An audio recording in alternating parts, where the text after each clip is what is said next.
So would you please lead us in the pledge of the flag?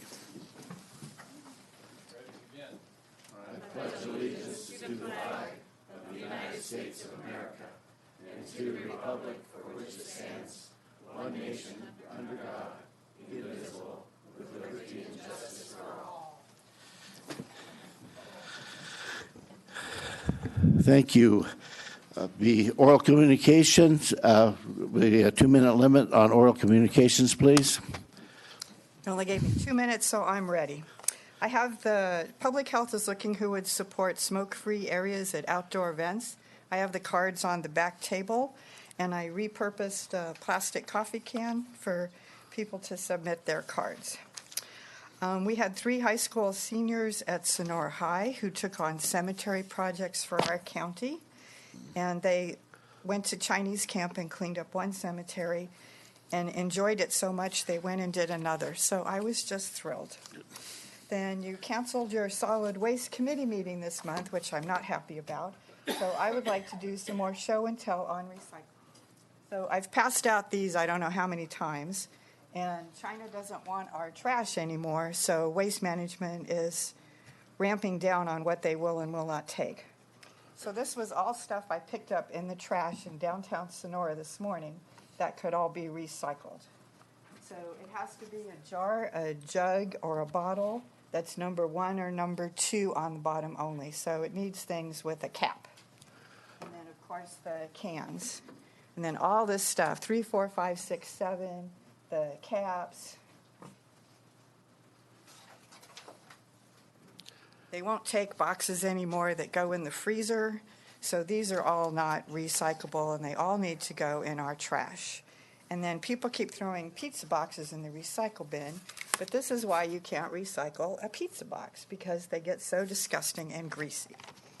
And then things can be repurposed.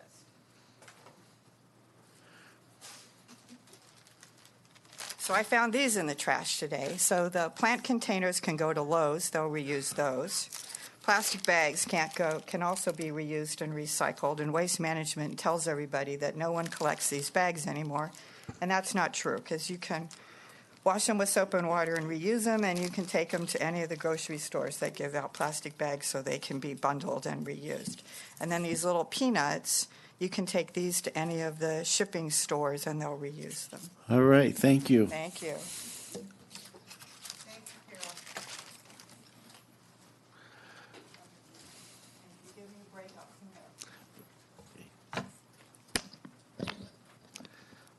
Good morning.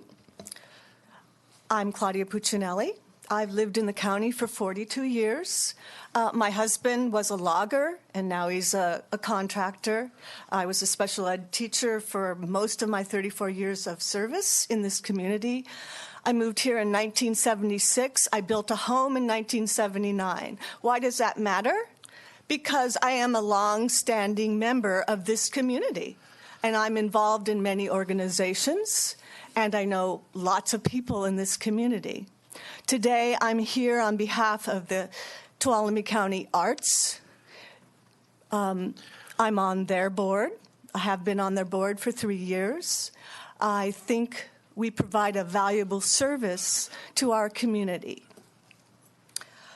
In a former life, I actually was a posse wife. I thought I'd add a little humor into my talk today. Most of my friends don't believe that one, actually. I now enjoy being part of my community, and I wanted to share the proclamation that we've been given by the California Arts Council to recognize our 40th year. So we've been here for 40 years, and this is what it says. In recognition of the 40th anniversary of the incorporation of Tuolumne County Arts, whereas in 1970, the Central Sierra Arts Council, now known as Tuolumne County Arts, was created to unite the artists and musicians of Tuolumne County. Whereas in 1976, Tuolumne County Arts incorporated as a nonprofit membership organization. Whereas Tuolumne County Arts has thrived for 40 years through hard work and committed membership, leadership, and boards of directors. Whereas Tuolumne County Arts has been an effective and engaged state and local partner of the California Arts Council. Whereas Tuolumne County Arts continues to inform, educate, entertain, and enrich Tuolumne County residents, visitors, students, seniors, and all those who value the benefit of the arts for their minds and their individual and collective lives now, and therefore be it resolved that the California Arts Council celebrates and honors Tuolumne County Arts upon the 40th anniversary of its incorporation and for its contributions on behalf of the Tuolumne County community. Thank you.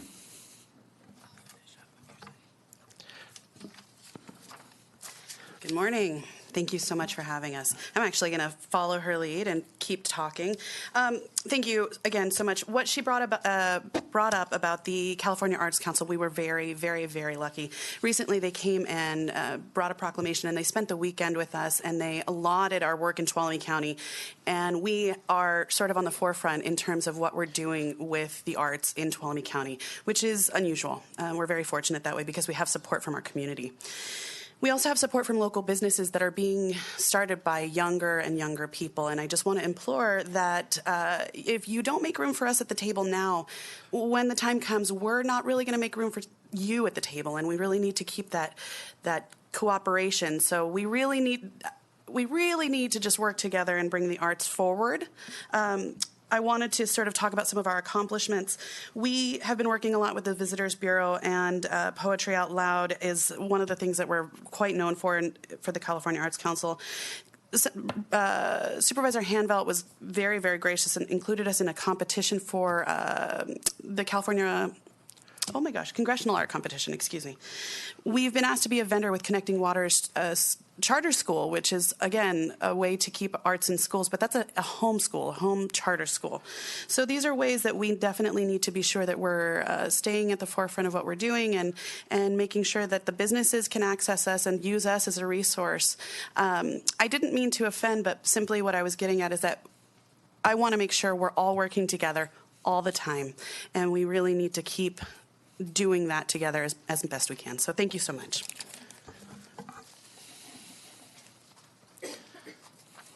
My name is Lori Sylvester. Craig, I hate to see you go, and I want to thank you for all your years of service. I know it's been a pleasure working with you.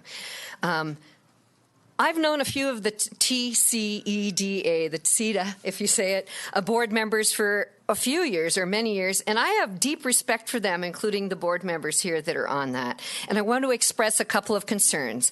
In light of the grand jury report, please drop the expense of paying an outside attorney for defending TCEDA. The grand jury report is only a part of the process, and the board and the TCEDA. Do you say TCEDA? Tuolumne County Economic Development Authority will be responding. And when that's thoughtfully considered, it continues the dialogue. Instead of hiring outside counsel, exert the time and effort into making the needed policy repairs, address best practices, get the JPA certified, establish accountability, hold employees accountable for time paid while out of the country, address conflicts of interest, stop spending tax dollars on entertainment and alcohol for board members in the BOS. These issues undermine the confidence in governing bodies, and I respect the people on this board. I really, really do. The amount of money misspent would have been an excellent boost to our economy by the jobs created when we have a robust and flourishing arts community. Money spent on the arts can bring in about $7 for every dollar spent.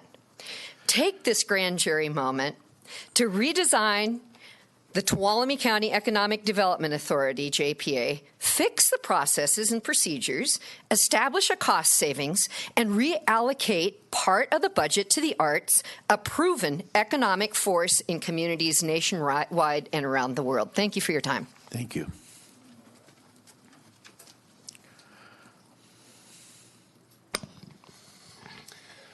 Good morning, members of the board, county staff and members of the public. My name is Josh White. I'm the Tuolumne County Fire Chief and Unit Chief for TCU. It is my profound pleasure to introduce to you the new Assistant County Fire Warden and Assistant Chief for TCU, Andy Murphy. Went through a selective process this last month, and he was just appointed on July 2nd yesterday. And so you'll be seeing a lot more of Andy. Welcome, Andy.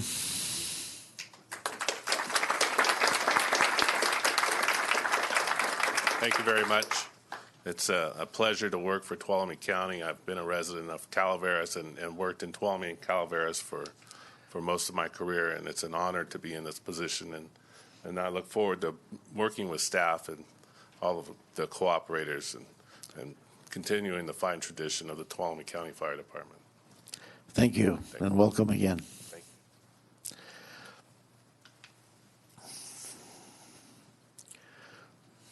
Hi, my name is Ken Allstott. I'm the CEO manager of the Motherlode Fairgrounds. So this morning I'd like to welcome the Board of Supervisors and the general public to the fair this weekend, July 5th through the 8th. A lot of great community things are happening. We have the Towns of Tuolumne, an exhibit from members of the community that are going to be showcased there. We also have a special this year. If you ride the trolley, you get $1 off admission to the fair. Many family packages, pig racing, Skip Banks, the comedy man, and a lot of specials also on the carnival ride. So welcome to the fair, July 5th through the 8th. And I think we even ordered some cool weather for this weekend. So thank you once again. Thank you.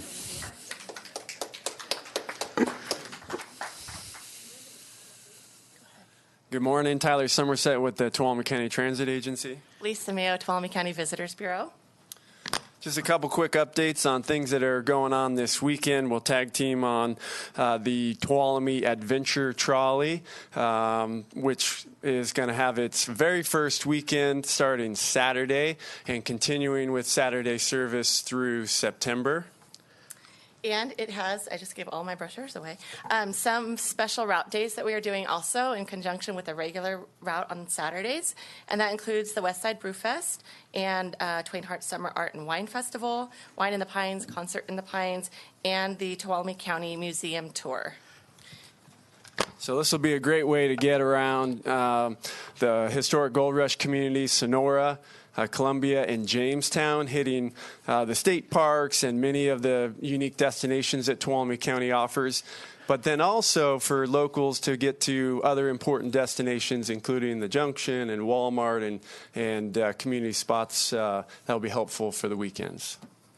That's right. And these, the transit will be picking up at various hotels as well. So hotel guests can actually come, leave their car, and spend a whole day out in the county and not have to get in their cars, but they can go wine tasting. They can do different things that, they want to do and have plenty of time, hop on, hop off. It's going to be a really fun program, and we encourage everyone to participate in it, not just the visitors. And then lastly, I'd like to just comment that the Visitors Bureau has taken the step of actually prepaying the fares for all of our riders. So this service will be free to the public. Thank you. You have 14 more We seconds. got 14 seconds. So I'll also mention briefly here that this weekend we'll also be running the Pinecrest service. And then as Mr. Allstott shared, we will be running service from the Junction to the fairgrounds for the weekend. You want to put these in the back? We've got some back there. Okay. Yeah. Thank you. Thank you. Anyone else wish to speak? Seeing no one, would the clerk please read the consent calendar? Minutes of the meeting held on June 19th, 2018, approving a real property lease with the Jamestown School District for the use of County Youth Center and related programs. Approving the lease amendment number 2 with Derek and Christy Maxim and Zachary and Holly Britton for offices space at 1015 Morningstar Drive. Approving salary adjustments, behavioral health clinical manager and behavioral health program supervisor classifications, approving correspondence in support of HR 3270 related to resolving claims for right-of-way across public lands, approving an amended mental health plan agreement between the Department of Health Care and Tuolumne County Behavioral Health Department for the provision of special mental health services statewide, and approving a mental health plan agreement between the Department of Health Care Services and Tuolumne County Behavioral Health for the provision of specialty mental health services. Adopting a resolution continuing the local state of emergency as required by the California Emergency Services Act, Article 14, Section 8630C, due to severe weather and flooding, and also for tree mortality. Approving the amendment to the Conflict of Interest Code for the Tuolumne County Probation Department. Accepting the certification of the results of the statewide district primary election held on June 5th, 2018. And accepting the resignations of Deb Bryant, Laura Sunday, and declaring a vacancy of Anna Noonan from the First Five Commission, and directing the clerk to send a letter of appreciation and post a notice of vacancy. Board wish to pull anything from the consent calendar? Any public comment on this consent calendar?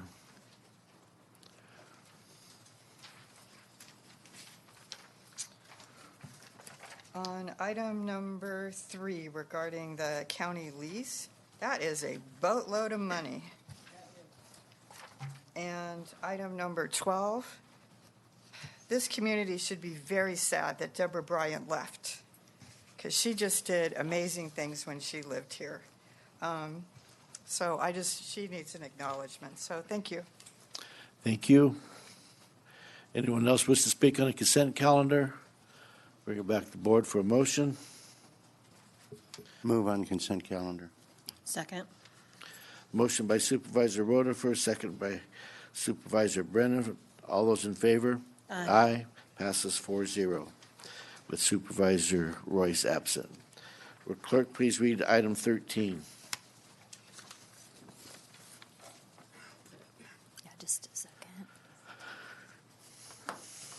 This is consideration of approving the contract change order and increased contracted contingencies in the amount of $34,000. This is a Tuolumne County Park and Ride Facility project for Sinclair General Engineering Construction, Inc. to perform additional work necessitated by the unforeseen existing conditions and increase appropriations to the Public Works Fund Tuolumne Park and Ride line item by $34,000 and increase the revenue to Public Works Project Fund by the same amount. Ms. Allen. Good morning, Chairman, members of the board. Tanya Allen with the Community Resources Agency Engineering Division. Your board awarded the contract to Sinclair Engineering in the amount of $264,920. Work commenced on March 7th and was suspended in order for our contractor and Frontier not to be in conflict with a line that when they started digging the storm drain. And then it began again on May 7th. From that point, the county has already approved some minor change order work, including a buried concrete apron within the footprint of the sidewalk, some curb gutter, a large tree stump that was unknown, as well as some additional concrete on the light standards that are out there, and also repairing and replacing the ADA parking stalls in front of the library in order to make them compliant with ADA regulations. All this change order work has summed up to $18,235. When the contractor began to grade the lot, we came across where we had thought there was 12 inches of existing AB and incorporated that in our design, and come to find out there was only 2 inches, and that information was given to us through the entity that maintains the site. In order to continue and keep our structural section for the parking lot, as well as maintaining the grades for drainage and proper drainage, the additional amount work has been identified for $42,000, and that includes off-hauling additional soil materials, providing a new AB materials in order to meet our minimum 4-inch section, as well as keeping that proper drainage. So the county engineers also evaluate what it would cost to do this work, and we've back-checked against what the contractor proposes, and it is substantially close. Our remaining authorization is only $8,257. So we're bringing forward to you this increase in order to complete the work and finish the project. This would be increasing that contingency authorization from $26,492 to $60,492.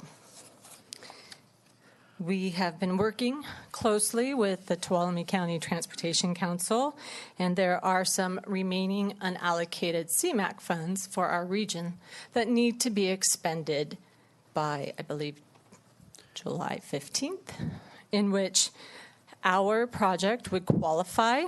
We have our environmental document, we have our right-of-way certification, it's in construction. Those funds could be moved to our project.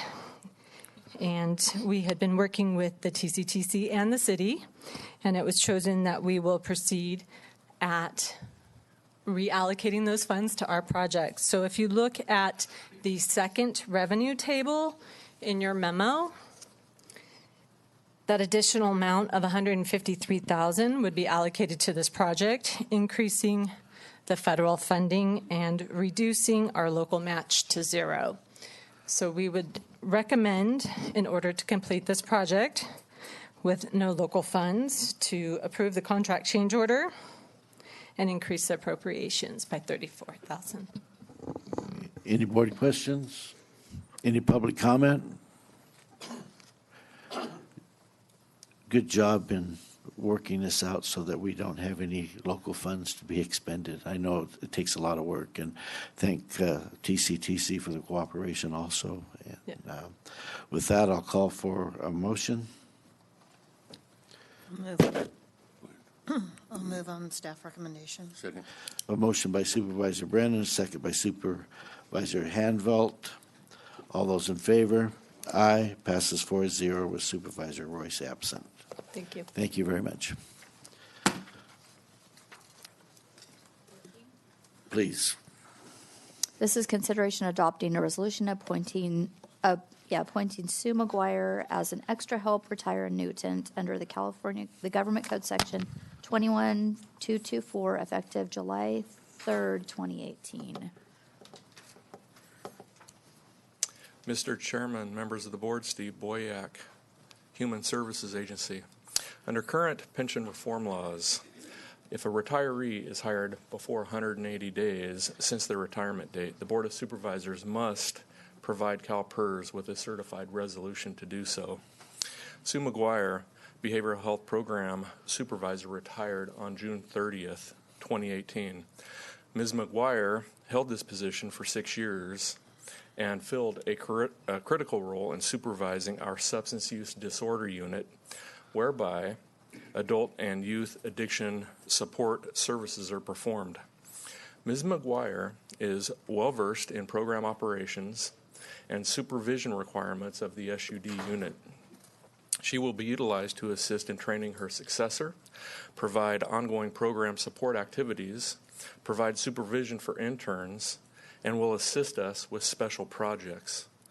Under CalPERS rules, she cannot work more than 960 hours in a fiscal year or be paid more than the maximum salary for this position, collect unemployment between retirement and this appointment, and cannot receive any special incentives or benefits for this work. Ms. McGuire has met or will meet all of these requirements.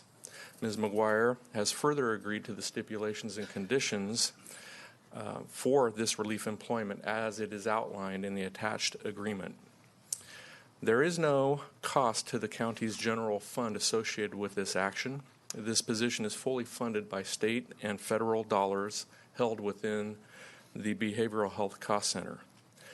It is respectfully recommended that your board approve the resolution before you appointing Sue McGuire as an extra help retired annuitant to perform duties as a behavioral health program supervisor for the County of Tuolumne under Government Code 21224, effective today, July 3rd, 2018. Be happy to answer any questions. Okay, any questions from the board? Any public comment? Bring it back to the board for a motion. Move on staff recommendation. A motion by Supervisor Rutherford, second by Supervisor Hanvelt. All those in favor? Aye. Opposed? 0. Passes 4-0, excuse me. Supervisor Royce absent. Thank you. And tell Sue welcome back. We're going to do 18, I think. We're going to do 18.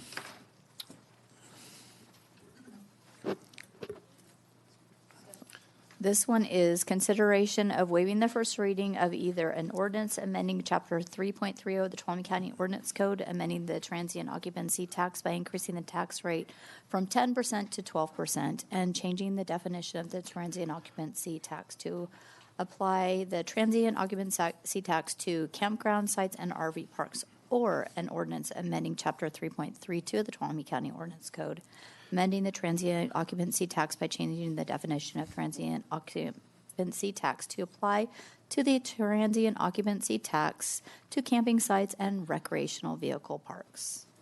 Mr. Pedro? Hey, Mr. Chairman, members of the board. Earlier this year, as we were looking at our multi-year projections, the need to look at ways to increase revenues, not just to decrease expenses, to balance our budgets in the future. The board asked to let's bring back an item where we could talk about potential revenue measures, to consider.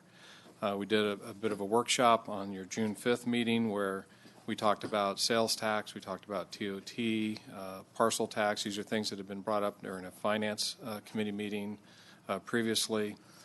We did have an item on your June 5th. That was June 5th, the workshop. June 19th, we talked about those options, and the board directed that I bring back 2 items related to TOT. There's 2 options. One option would be an action to both increase the TOT rate that we currently have from 10% to 12%, as well as to expand the application of that TOT to both camping and RV sites. The second option that you asked me to bring back was there'd be no change in the base TOT rate. It would stay at 10% and just consider expanding the camping and applying it to camping and RV sites only. So in your staff report, I've broken that out, as options 1 and 2. You can see the relative amounts of revenue that we think would be raised, by each measure. I have on the second page considerations. First, as we had we previously invited Lisa Mayo from the Visitors Bureau to help reach out and talk to folks with her organization, as well as the Lodging Association, to get feedback from them as to how they would feel about either one of these adjustments to our TOT ordinance. And she's here to speak to that, as I know others are as well. I also wanted to point out to the board this was a real late entry, and council can, again, clean me up if I say it wrong. But there was a ballot measure that was planned for the November ballot. It was called the Tax Fairness, Transparency, and Accountability Act. And that was planned to go onto the November ballot. And in essence, no matter what it was, the matter to go before voters was no matter whether a tax proposal was a general tax or a special tax, a 2/3 supermajority would be needed if that ballot measure was approved. Well, some deals were done in Sacramento, and the folks that were going to put that measure on the ballot in November decided to pull that measure off. So that is no longer something that we're facing, in November. So the current law is, pretty much assured. It is assured to be in effect for anything that goes on that November ballot. So again, general taxes will continue to require a simple majority, 50% plus 1 vote to pass, where special taxes still require a 2/3 supermajority. So that's a significant change from the last time we presented. Got it. Okay, and then lastly, just while I've been keeping the city administrator apprised of our discussions, just saying that if we do decide to proceed with any ballot measures, we should at least be formally conferring with the city to see if they would like to join us, particularly if we were going to consider the option where we were to increase the rate from 10 to 12, because it would be best to have that uniform throughout the county. It doesn't have to be, but that's how we've tried to keep it over the years. If you're looking at expansion of the application of the TOT to camping and RV sites, wouldn't apply to them so much because they don't have any such sites in the city that we would have jurisdiction over. So with that, Mr. Chairman, I've given you examples of the motions. If you wanted to move forward with either option at the end of your staff memo. If your board did choose to move forward and you did a first reading and approved that by 4/5 vote, the second reading adoption of the ordinance and a companion resolution would be brought back to your board at your July 17 meeting. Are there any questions? All right, any questions for Mr. Pedro right now? All right, public comment? And 2 minutes, please. Hello, Board. Thank you for allowing me to speak. My name's Bruce Meissner. My family's owned the 49er RV Ranch out in Columbia for over 30 years. And we fully support the arts. We fully support the fairgrounds and everything that encourages our transient campers to come up here. One problem that I have, and this being a late entry, I haven't had time to do all of my research, so please correct me if I'm wrong. But I understand that county properties like the fairgrounds would be exempt from the TOT tax, and about 75% of the collected TO tax would go to the general fund. So it kind of hurts me when I'm hit with something that's going to impact my business, take away from my parents' pension, my pension, and go to our competition when the fairgrounds has campers, if they're not playing by the same rules as us. So I hope that this can be tabled or at least not approved today, so that I can do some more research and we can come to a fair resolution. Because I want to say that I am in full support of the county activities. I do want to pay my fair share of taxes, but I want it to be done fairly and not where one business is being taxed at the benefit of another business, because that seems like unfair competition to me. Thank you. Thank you. Mr. Chairman, would you like me to address? Yes, please, if you could. Well, first, to clarify, but for both the city and the county, 100% of the TOT collected goes in each respective general fund, and then through a policy action of each body, the City Council and then the Board of Supervisors, by policy action, 25% of that money does go to the Visitors Bureau today, and that's a policy action in the form of an agreement with the Visitors Bureau. But 100% comes to them, comes to each of us for general governmental purposes. And then through policy action, decision-making, 25% goes to the Visitors Bureau. And then just to clarify, that the fairgrounds is state-owned, not county-owned, and that is an issue with jurisdiction, that we cannot impose the TOT on a state agency. Okay, thank you. Yes, sir. Hi, my name's Will Reich. I think maybe I don't understand quite this. Is this going to go on for a public vote? Or will the supervisors vote on it? This public vote? Public vote. Okay. I can't understand why we always talk about increasing taxes to the citizens here and the visitors. As an example, I'm retired. I got a stamp that gets me into state parks and stuff like that. I pay senior rates. We have a lot of friends come up when we go to Kennedy Meadows and camp. And if we keep raising stuff, they tried this in Yosemite and it got back down, because you can't possibly all the time say, where's 2%, instead of saying, how are we going to become more efficient on getting our job done? Why do we need consultants to spend a lot of money for nothing? Why do we need attorneys? We have attorneys on staff. We have engineers on staff. This, in my estimation, is one of the most ridiculous things happening in our county and a lot of counties, is getting consultants and spending money when they have people on staff that they're spending good money for. And I, as one, do not want to see more taxes and more taxes. Not for me so much, but for my friends that come here.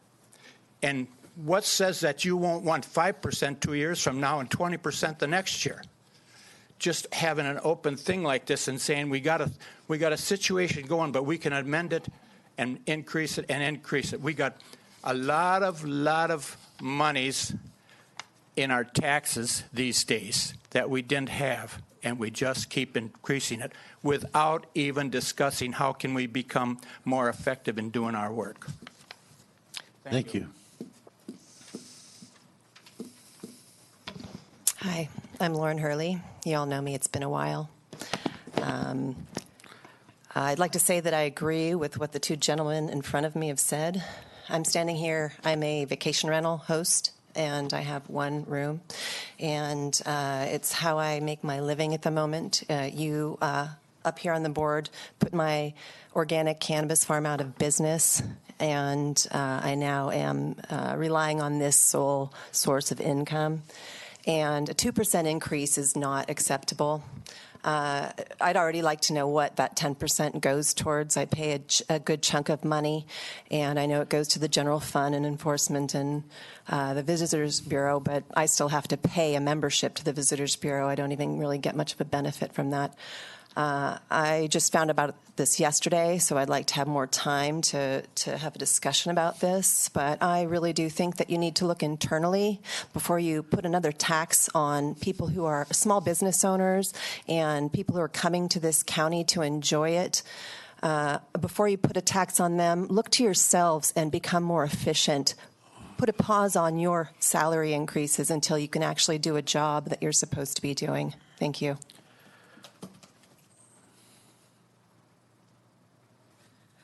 Hi, I'm Lori Lehman, and I have an Airbnb room here in Sonora. And I'm just here to say that I know a lot of people think that the tot tax is paid by the visitors that come here, and it's not the business owners. It's included in the rent, basically.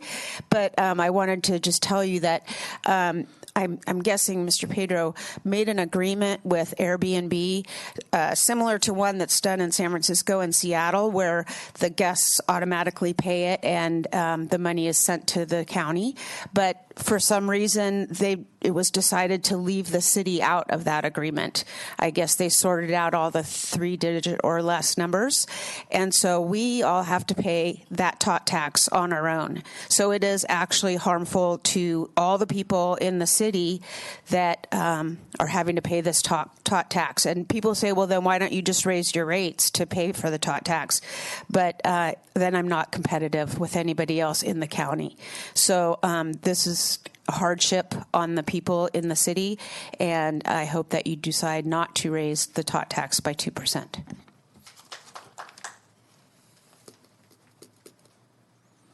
My name is Lori Sylvester, and I'd like to say why I support what you're considering. I travel all over the world, and wherever I either go to a hotel or camp, and I'm big on camping because I'm a cheapskate, I do worry about camping fees going up. However, in the Pinecrest Basin, when there can be an influx of over 10,000 people every weekend during the summer, I've heard from the citizens up there that are very concerned. It takes Sheriff's Department, it takes emergency services, and it takes a lot. And it's one of the things I really respect the people that have spoken before me.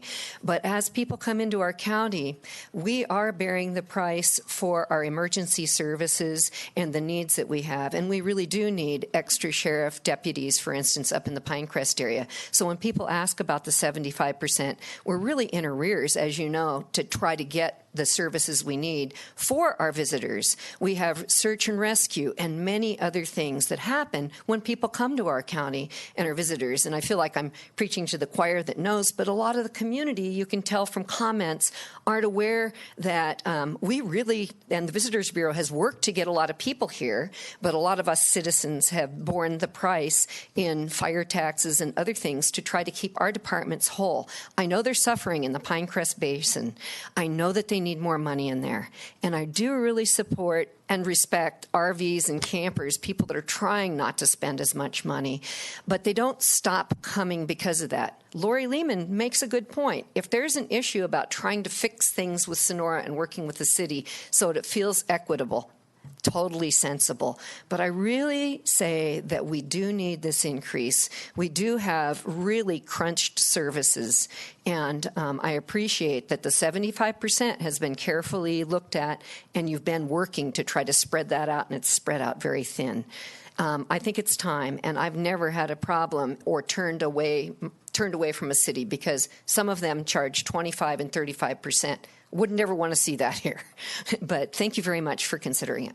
Thank you. Well, I just want to reiterate that I will not be supporting this because I don't think our community is truly behind welcoming our visitors.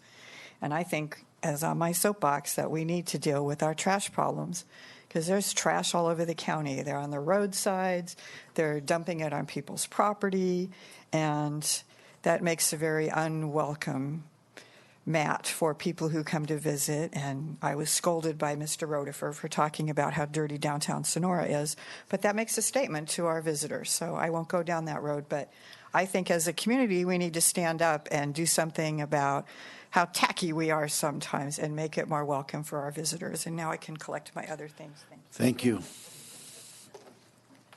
Mr. Chairman, fellow supervisors, Mr. Pedro, I'm Sally Helm. I'm CEO and president of Doddridge Corporation. My husband and I own the ski area, and we've also been very fortunate to be in the campground business as a concessionaire for the Forest Service.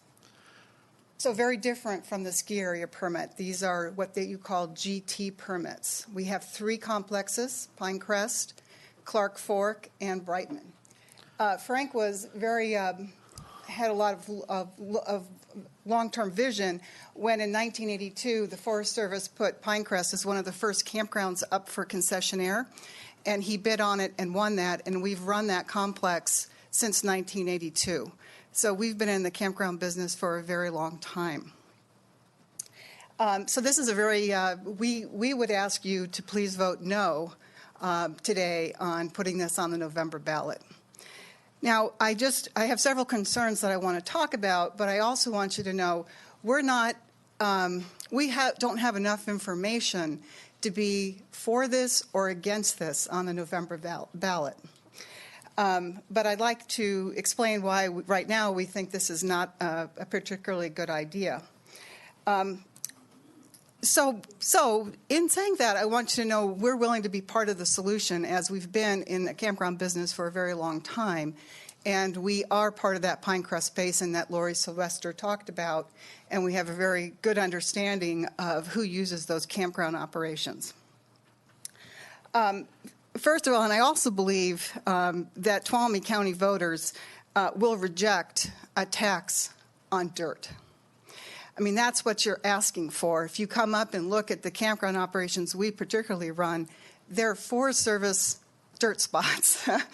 And GT permits that you might not really know how they work is we pay a substantial fee to the Forest Service to do the long-term capital improvements. So those campgrounds are maintained and supported 100% by Forest Service and Doddridge operations. Just to move on, that I also feel that this is talked about as a visitor tax. In our situation, those campgrounds are highly visited by locals. Now, I don't have the demographic information to tell you today what the percent of local visitors are versus out-of-town visitors, but I would just like to have you understand that this in particular would be impacting our locals. Okay. Thank you. We had a 2-minute limit on. Oh, you can't believe that I just went through 2 minutes. Try running for office, Sally. Frank can tag team with you, and he can have 2 minutes if he wishes. We should have had Frank start. I'm crushed. Thank you. But I think we got the point. Okay. So much more to say. Well, but we'll listen to it. Okay. Thank you. Yes. Good morning. My name is Matt Bloom. I own Kennedy Meadows Resort. I'm a cattle rancher and a volunteer with the Tuolumne County Search and Rescue. I came here today to voice my opposition to increasing the TOT tax and expanding it to the campgrounds. I believe 10% is more than a fair amount. and to increase it is an unfair burden to place on our customers. Kennedy Meadows, and by default its customers, already pay the county well over $100,000 a year in lease fees, TOT tax, and property taxes. With that being said, if you're going to raise the TOT tax, I encourage you to spend it in areas that will benefit those being taxed. We've been blessed with a great sheriff and sheriff's department for many years, and we're fortunate to have a new sheriff, Bill Pooley, taking over. But in order for the sheriff to do their good job, they need resources and a budget. The Upper 108 corridor has very little law enforcement presence because of lack of funding. The sheriff's department radio system is antiquated and needs to be updated.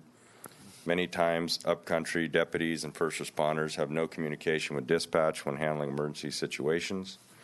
Our search and rescue team is a fine group of volunteers and sheriff department personnel. We spend countless hours training, rescuing, and finding people who are in desperate need of our help.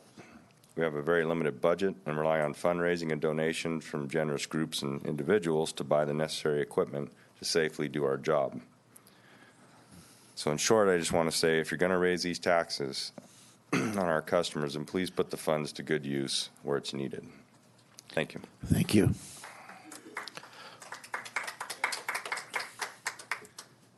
Good morning, Lisa Mayo, Tuolumne County Visitors Bureau.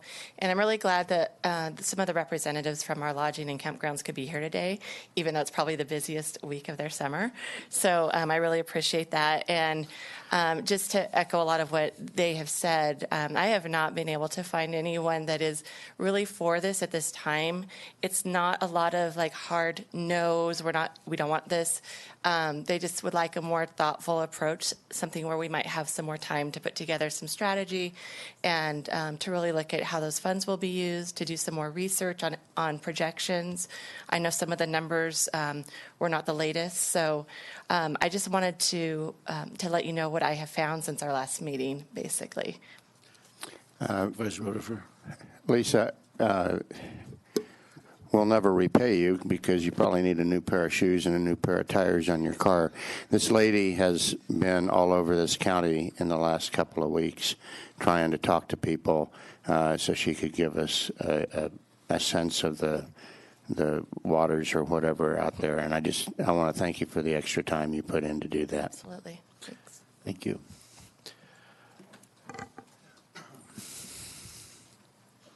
Morning, Mr. Chairman and fellow supervisors. My name is Frank Helm, the lesser half sitting down here. As Sally mentioned, we've been in this business for a long time, and we obviously want to continue being in that business. And I just want to reiterate that carrying this idea forward to vote on it in November, I think is misplaced. I think there are lots of obstacles to this being voted yes.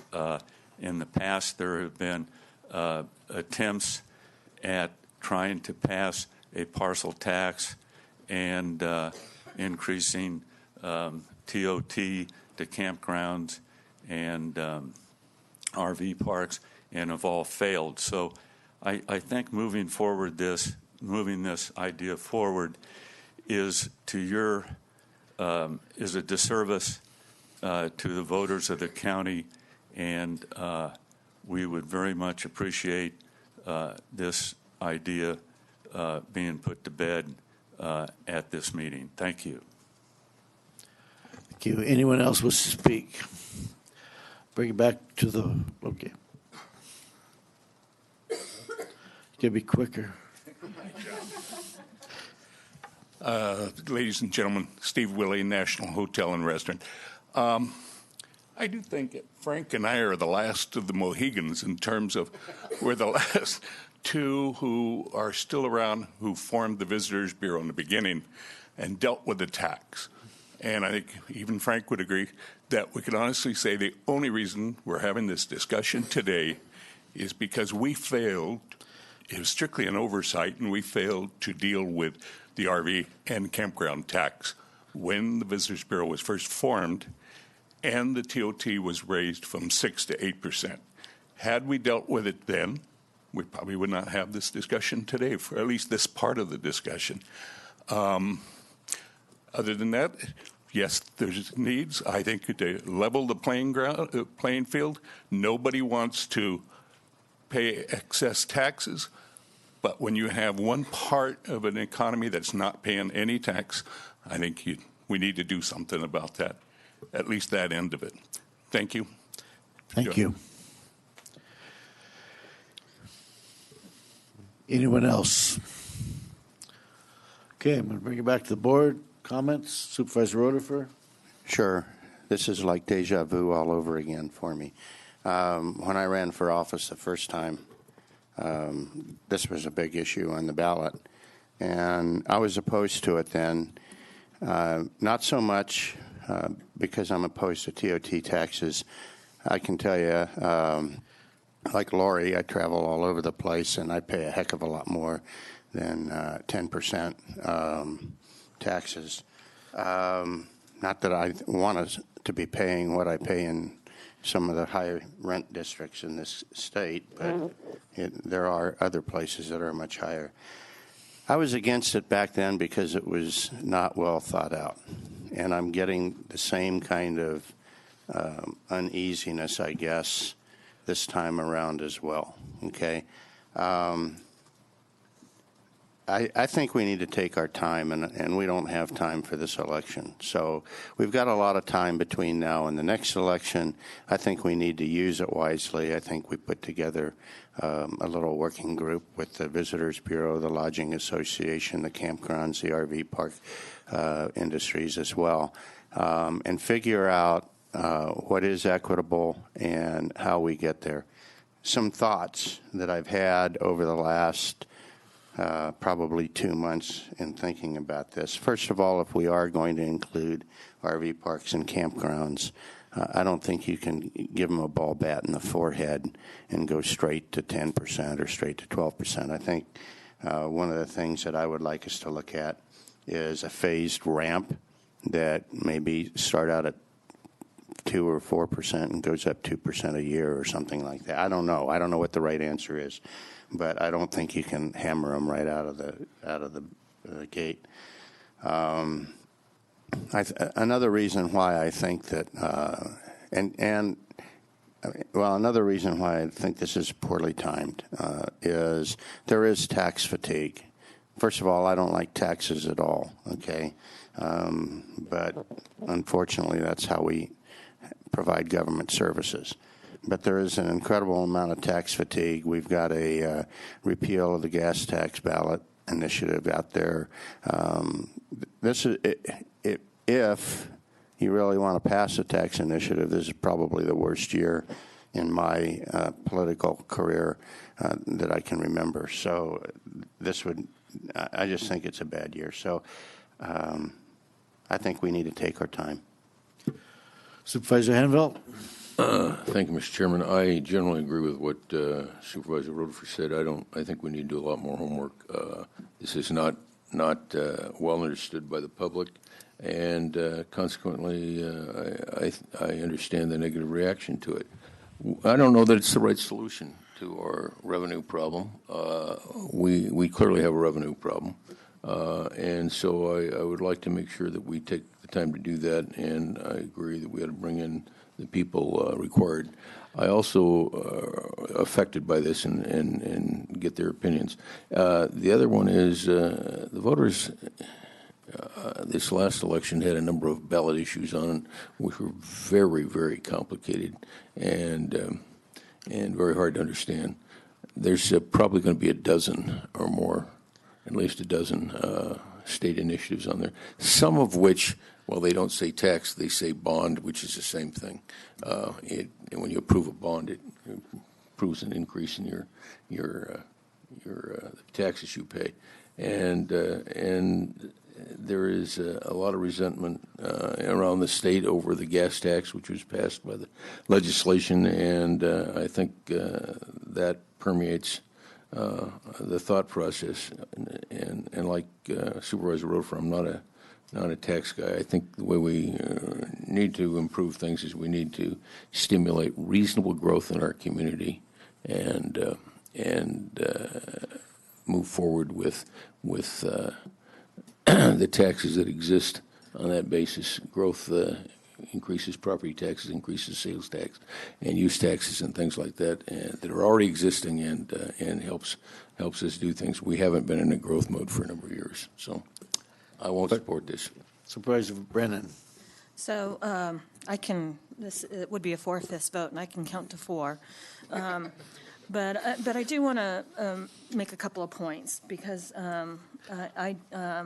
I think when we had our conversation last time, I voiced my concerns about option 1, and I'm really not interested in that piece of it.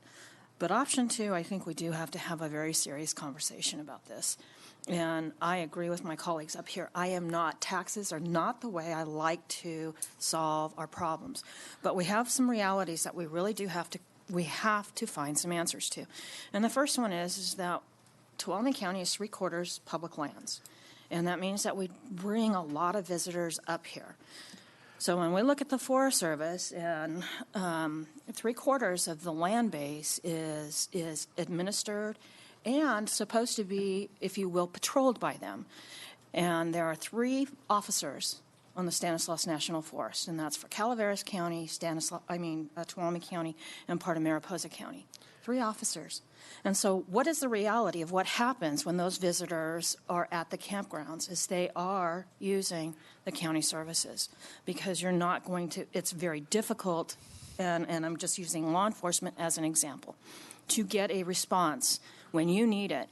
And I'll say that because I am on the forest quite a bit, we've had some of these issues with campgrounds that are on the allotment.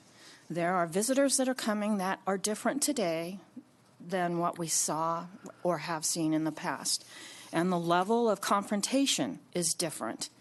And so there needs to be some capacity. And I really would like to bring this conversation back because we're not going to find the resolution today. But we need to find some support, especially in the arena of law enforcement up in the eastern part of the county. And we need to have expand that conversation with the Forest Service, because it's federal lands. But the reality is the county is paying for a lot of the services that are happening up there, whether it's law enforcement, ambulance services, search and rescue. We heard a number of them already articulated. So I would definitely like to see this come back,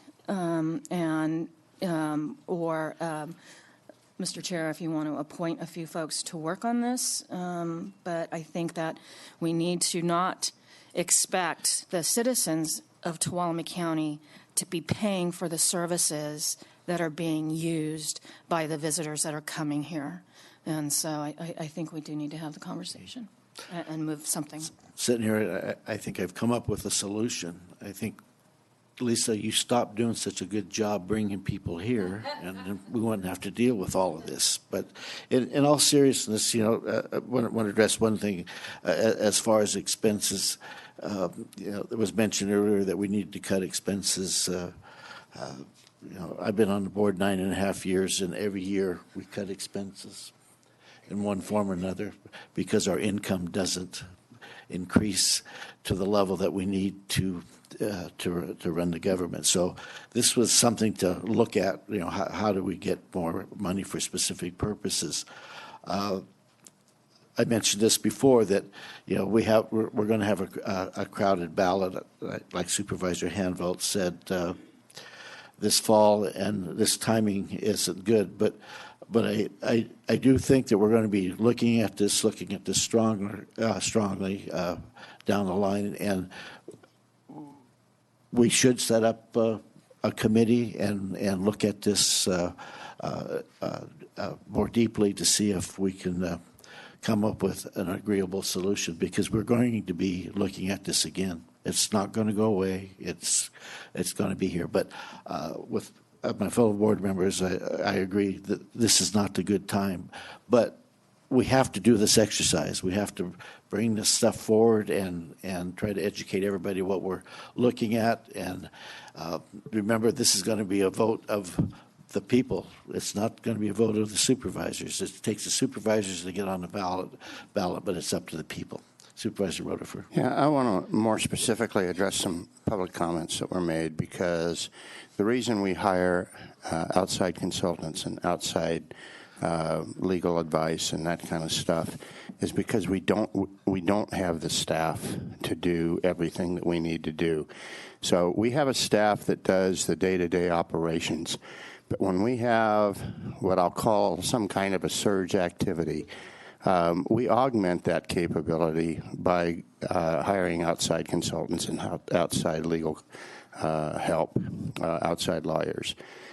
Our staff, I'm going to get a little defensive because, quite frankly, our staff is working very, very hard every day, day in and day out.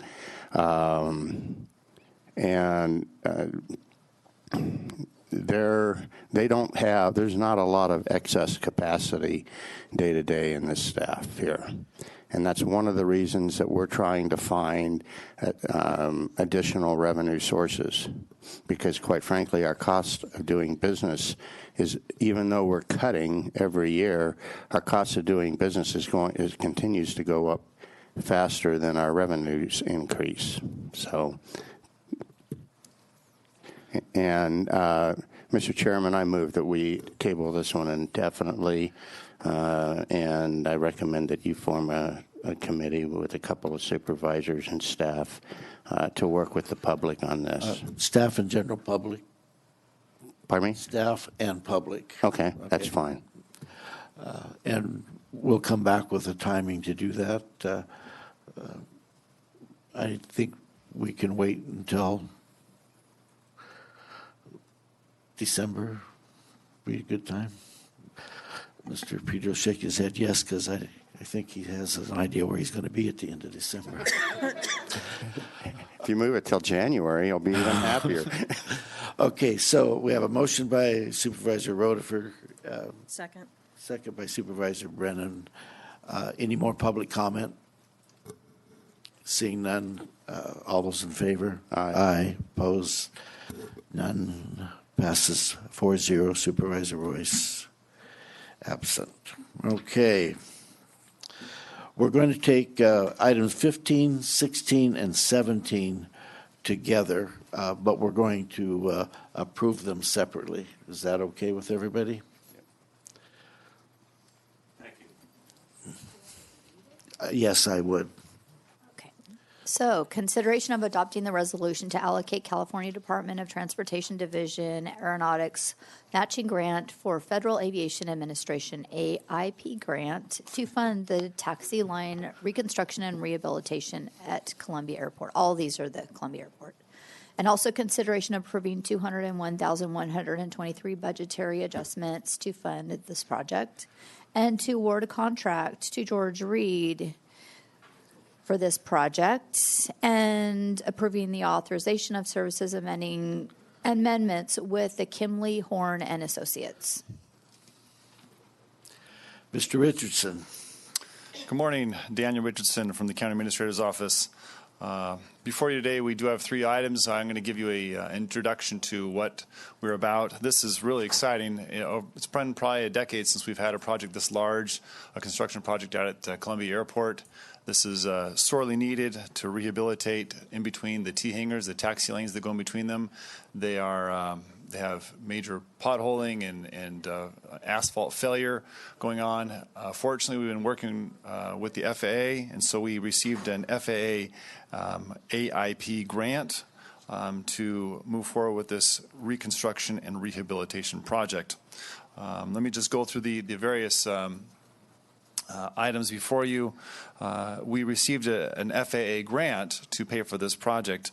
There's also a matching grant from the California Department of Transportation Division of Aeronautics. In the past, they gave us $100,000 matching grant. they recently in June sent us a letter saying they will only match it up to the tune of $50,000. So this, of course, impacts our budget. However, we do want to apply for this $50,000 grant, and so one of the items is to go ahead and adopt this resolution, which applies for this matching grant. So that's one of the items before you. Any questions on that one? I'll move forward with the next. Any questions from the board? Any public comment? This is item 15. And Mr. Chairman, if the board's ready as we go through each of these items, we just wanted to make sure you know it's a package, and if something may affect your decision-making, we could discuss them all and then come back and act, or if you're comfortable, we can just take them as we go. What would you like to do? I'm comfortable taking them as we go. Okay. Then you could call for a motion on this item, on item 15. Ask for public comment, and motion on item 15, or discussion. Move on staff recommendation. Second. This is way long overdue. Motion by Supervisor Rutherford, second by Supervisor Brennan. All those in favor? Aye. Opposed? None. Passes 4-0. Thank you. Okay, item 16. Okay, item 16. This deals with the financial part of this item. We received bids. We had 3 bidders. George Reed placed the lowest bid, but it is higher than the engineer's estimate.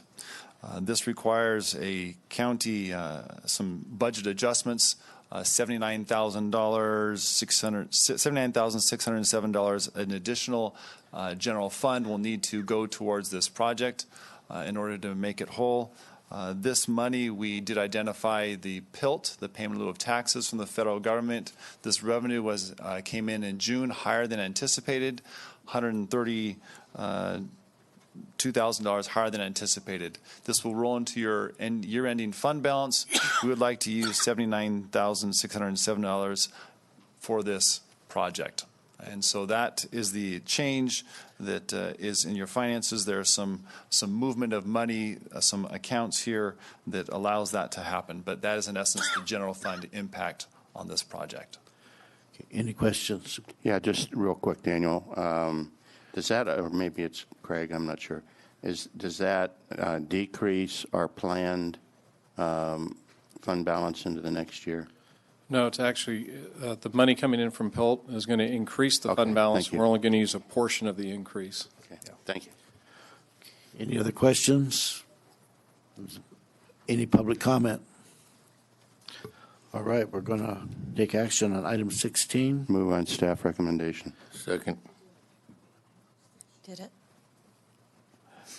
All right, so we have motion by Supervisor Rutherford, second by Supervisor Hanvelt. All those in favor? Aye. Passes 4-0. Takes 4/5. All right, item 17. Okay. This is the actual approval of the construction contract with George Reed. Kimley Horn is our engineer who is designing the project, and they will act as our construction, what do you call it? The construction inspector during this project. So we have the low bid was $3,484,474. However, that was for the entire project. We're taking just the base bid. So George Reed does meet all of the qualifications that are required. It's been reviewed by County Council as well as by the Community Resources Agency and the FAA, and they all agree that it is a qualifying bid. So we today are recommending that we approve the contract with George Reed and as well as with Kimley Horn for this project to move forward. And when you said base bid, you meant our portion of that, or? There's the base bid and then there's the add-ons. And we're just taking the base. Okay. We're taking the base project, not the add-on projects, because there were several. If the bids came in super low, we could do the additional. But okay. The project bids, unfortunately, are coming in higher than anticipated. Any public comment?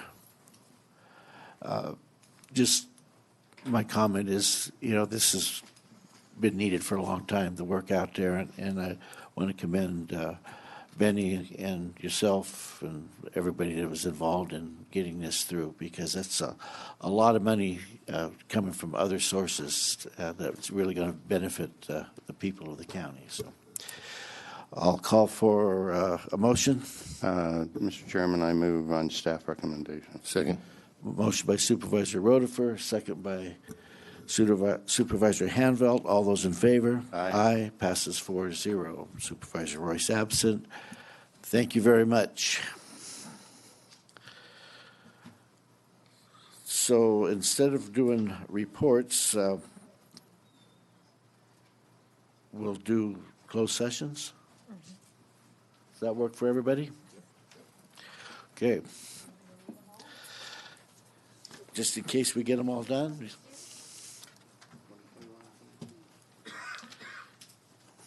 All righty. So closed session, conference with legal counsel, initiation of litigation, authority, government code section 549-569D4, Kane County, Utah versus United States District Court of Federal Claims, case number 17739C, 171991C, consolidated. The next one is conference with legal counsel, existing litigation, authority, government code section 549-569D1, Federal Energy Regulation Commission proceedings, Don Pedro Hydroelectric Project number 2299082, Modesto Irrigation District and Turlock Irrigation District. And the next existing litigation is Kenneth Perkins versus Larry Cope et al., Tuolumne County Superior Court case number CV 61630. Tuolumne County board members of the Tuolumne County Economic Development Authority include Supervisor Sherry Brennan and Supervisor John Gray. Right. Any public comment in closed session? Seeing none, do we expect to report anything out? Probably on one case. All right. Thank you very much. Mr. Chairman, why don't we read the 11 o'clock appointment? That's a closed section, too. You have to come back out here and read it. Can't read till 11 o'clock? Right. Why did we do that? Because we like to schedule things well. All right, we're going to join. I don't think that low yet. It's under $50. How much is the license fee? You'd have to report that.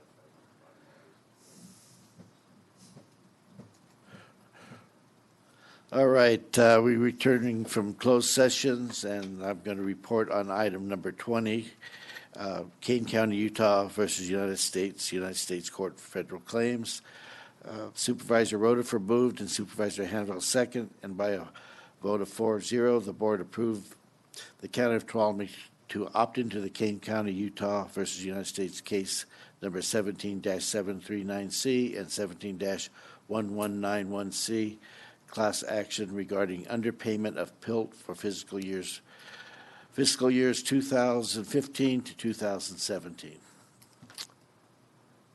And now we're going to adjourn into closed session for 11 o'clock appointment. Could the clerk please read that? It is closed session, public employee appointment, authority, government code section 54957B1, veteran services officer. Okay, do we expect to report anything out? No. And any public comment on closed session? Appointment at 11? I think it would be really wonderful to have a local community woman serve in that post. Thank you. All right, closed session.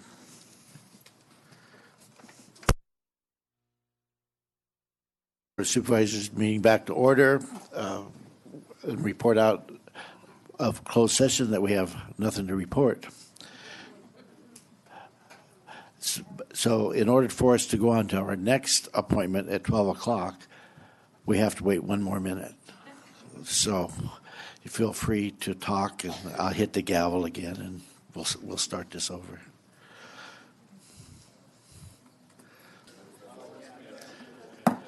All right, would the clerk please read our 12 p.m. appointment? This is consideration of appointing the Undersheriff Bill Pooley as sheriff for the term to expire on January 7th, 2019 at 12 p.m.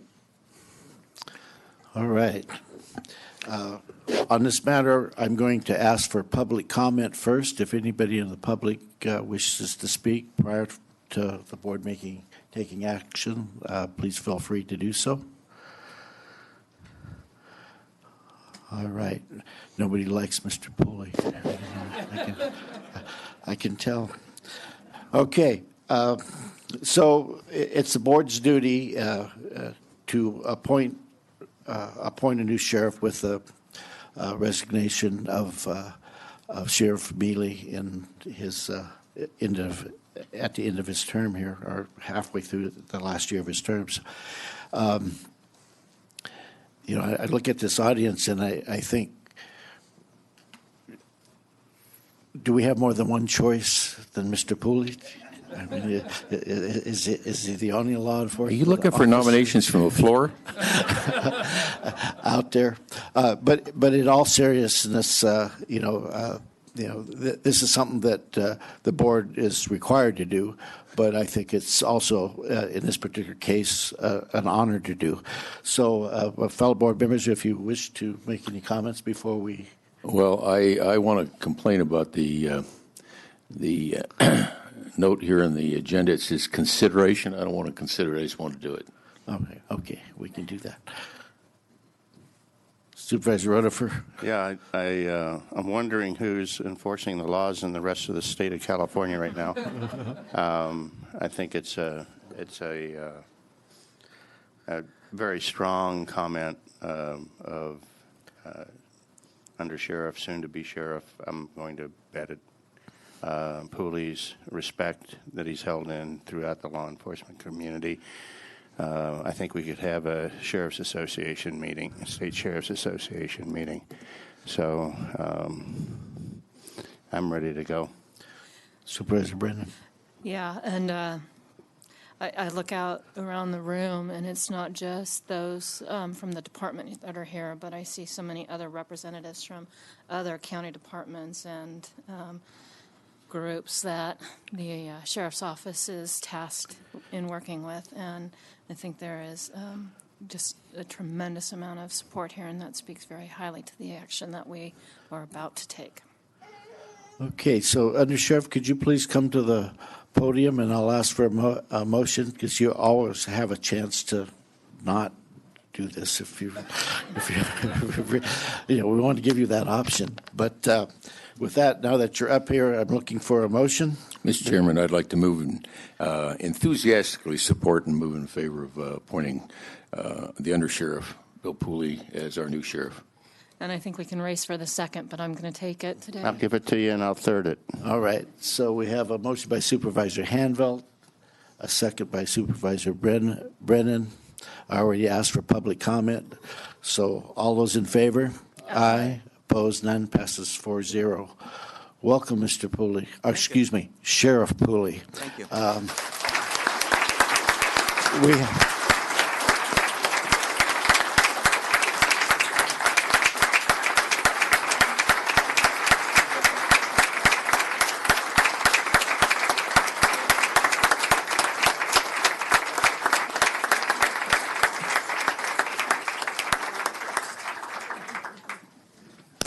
Okay, so you're going to do the swearing in? I am not. My name is Debbie Batista. I'm the county clerk and auditor controller, and it's going to be my great pleasure to have presiding judge Donald Segerstrom swear Mr. Pooley in, because he's legally not the sheriff until he gets sworn in, and he will also present to him his certificate of appointment. So, without further ado, hopefully here comes the judge. Okay. Yes, please read it. I'll wait till he gets here. Go ahead. All rise. Superior Court of the State of California into the County of Tuolumne is now in session. The Honorable Judge Donald Segerstrom presiding. Please be seated. Good morning. John. Oh, come on. Good morning. Good morning. There we go. Welcome. Good morning, ladies and gentlemen of the board, members of the Board of Supervisors. Thank you for having me over. Chairman Gray, you look expectant, like you're about to say something. Yes, I very rarely do I get a chance to speak before the judge, but the clerk has to read this item, and then it's all yours. So this is the swearing in of the sheriff of the county of Tuolumne.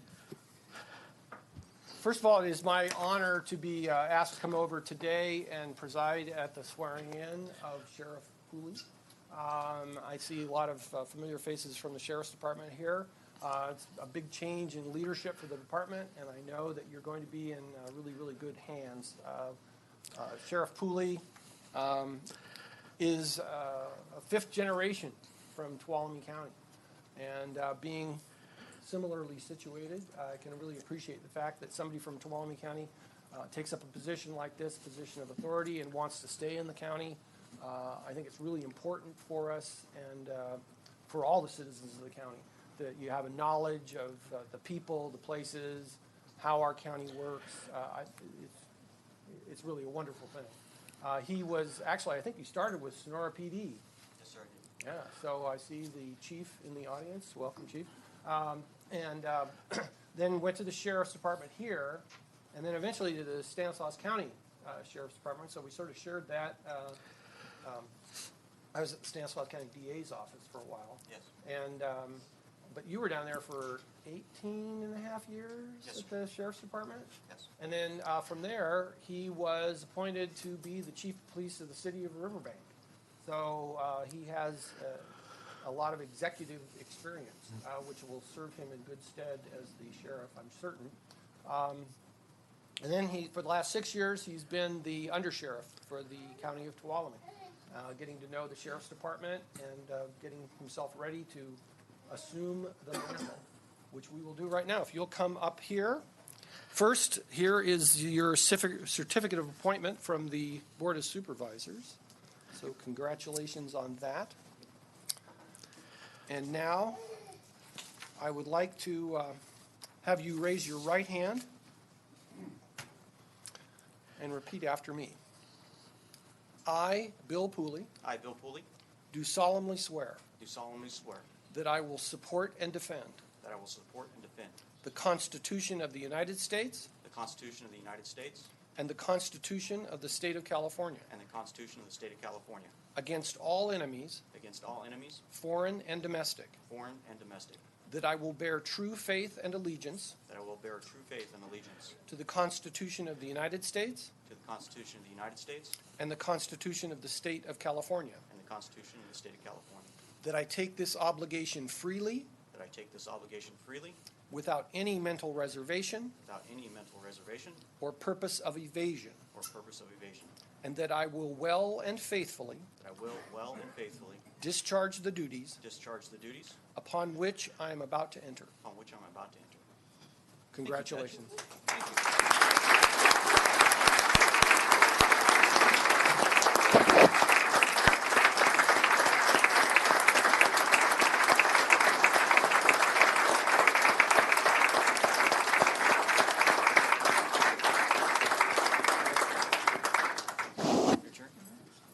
All signed. You want to say something to the audience? Sure. First off, Judge Sagerstrom, thank you for being here today. It means a lot to me. To Mr. Pedro, the entire board, Sarah, the entire CEO's office, thank you so much for making this day happen. I know Sarah had to do some research and how does this all happen, and thank you so much. For those of you that don't know me, I tend to get emotional when I speak about my family in public. So I hate it. But my wife loves it. Some of my friends think it's hilarious. So I brought a hanky. I came prepared. And let's see if I can get through this. So bear with me. To my good friend,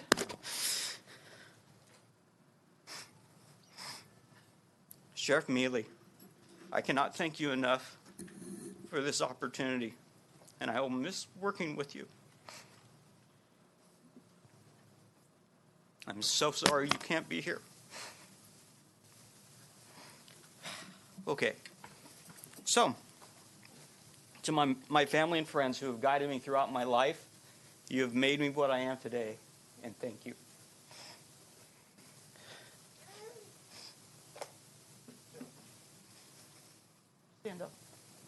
This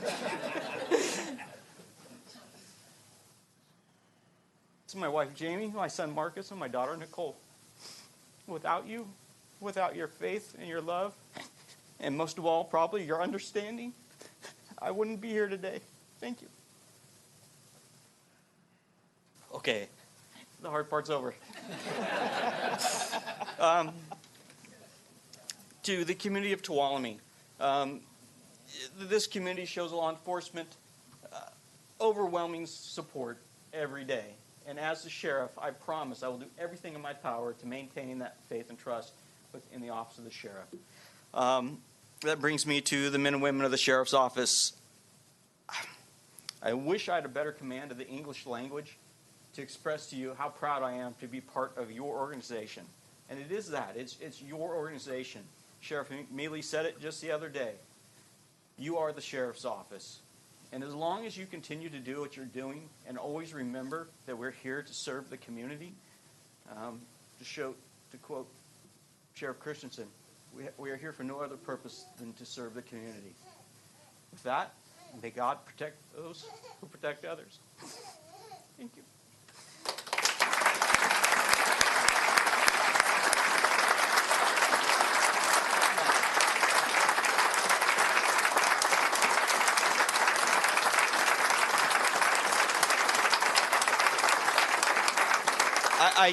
I didn't think I knew this many people. This is quite. Thank you for being here. Well, I don't know if the board has, first of all, again, thank you, board, for inviting me, Mr. Chairman and members of the board, thank you for inviting me. But court is adjourned. If the board has more business to attend to, I will defer to the court. Defer to the board. Thank you, Judge. And our next business is we have some refreshments out here in the lobby, and we're going to adjourn until 1:30. Thank you so much, all of you.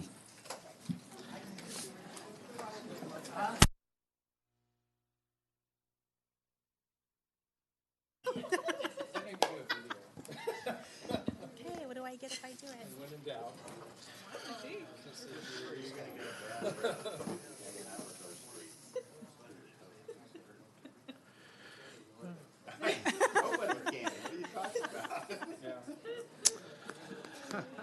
You better not. All right. I'd like to call the Board of Supervisors meeting back to order. Will the clerk please read our first 1:30 appointment? Consideration of waiving the second reading of an ordinance adding chapter 3.30 of the Tuolumne County Ordinance Code to impose a commercial cannabis business tax on commercial cannabis businesses and adopt associated resolution calling for the election. All right. Who's going to go with this? I will. So today is significant and important in that we're asking your board to waive the second reading of the ordinance adding chapter. Make me laugh, sorry. Do we need a little bit of time to gain our composure? .30 to the ordinance code to impose a commercial cannabis business tax on commercial cannabis businesses and then adopt an associated resolution calling for an election. So at your June 19th meeting, your board waived the first reading of this ordinance. Again, it imposes a commercial cannabis business tax on commercial cannabis businesses. It does not regulate, it does not allow, it does not authorize commercial cannabis businesses. It just provides the opportunity to tax if the voters approve it. And this is simply to place the ballot measure on the November election. So all of the background documents have all of the information from the several meetings that we've presented these items to you. So today we just have the two recommended actions, again, waiving the second reading to adopt the resolution or adopt the ordinance and then approve the resolution calling for the election. All right. Any questions to staff right now? Supervisor Hanville. Yeah, I know I just sent this to you, but I just got it. And this was an RCRC memo on, which is actually dated today, although I got it yesterday. That's interesting. But it's on Assembly Bill 924. Have you had a chance to look at how that might impact where we're going on? I looked at it briefly. It was related to tribes, was my understanding, and I did not delve into it because I didn't see it as impacting the decision for today. I think there's another bill that when he's done on the trying to eliminate the ability of counties to regulate deliveries, distribution, and I think we need to understand how that fits in as well. Okay. Supervisor Rutherford. Yeah, again, I want to clarify that the board at this time is not anticipating any action to legalize any commercial activity. This is so that we can, because we have to, taxes have to be approved on either a regularly scheduled election or a special election. Actually, it has to be a regularly scheduled election. Is that correct? This one does because it is a general tax. Okay. Yes. So the next time that we could address this would be 2 years from now. So this is not in anticipation of any board action. This is just to cover us in case there, in the interim, there might be some consideration at some future point. Correct. Okay, thank you. Question back to Supervisors Hanvelt's mentioning of that new bill. Now, I really know nothing about it also, other than it seems like the state is trying to take control over this from the standpoint of taking it out of the county's hands to decide whether it's legal or illegal. Again, I have not reviewed that bill in detail. I can tell you that what I know about what the state is doing is I think that they are somewhat frustrated with counties and cities sort of being inconsistent throughout the state, and so I think that could be part of the issue. But as of today, the counties have the ability to regulate and authorize or not commercial cannabis activities. Yeah, this kind of compounds the problem of not putting something on the ballot, because if the state does pass something like that, what position are we going to be in if we don't have a tax measure already in place? Mr. Chairman, I think the state is struggling with finding their way. And I keep hearing stories that they are disappointed that their revenues are less than what they anticipated. And they're trying to find ways to solve that problem for themselves. So in some respects, I agree with you. I just worry about what the state might do that puts us in a box no matter what we do. Well, we've been in that box before. I think we are in that box. And it makes it much more complicated to try to make a decision. What we do today is going to affect what we have to do or may have to do 2 years from now, and it does complicate it more. Just a paid political comment. I can't help myself, but it boggles my imagination that the state would be surprised that their revenues aren't as what they anticipated, when every experiential instance in other states would have led them to suspect otherwise. I agree, but also with respect to the state and where, I mean, there was such deliberation over each jurisdiction having autonomy on what they wanted to do. And so from what activities, from zero to the entire gamut, and with the taxation question. So I'm also concerned that if they're starting the process of changing the rules of the game, that is going to definitely challenge what we do here. Supervisor Royce. Yeah, I'm not surprised at all about this part of it. I know we don't know exactly what's going on, but I've been hearing from the beginning of this that the state eventually is going to push towards allowing it across the board. And if doing so, it's probably going to limit the abilities of this board and other local jurisdictions to be able to tap into some of the tax revenue and resources that are the result of it.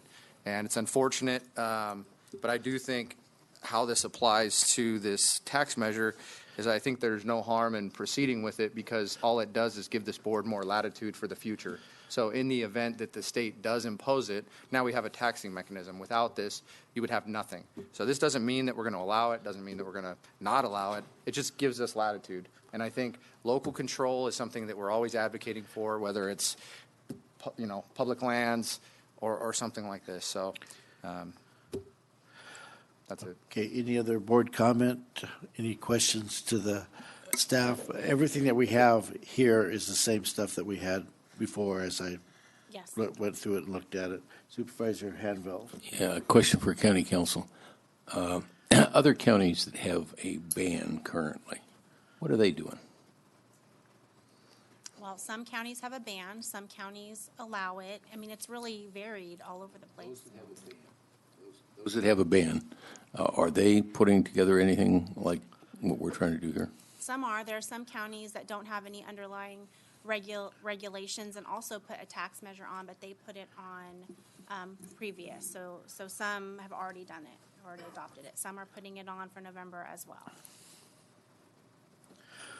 Okay, any other questions, comments from the board at this time? Okay, it's public comment time. We have 2 minutes. If you would like to make any public comment, please come forward.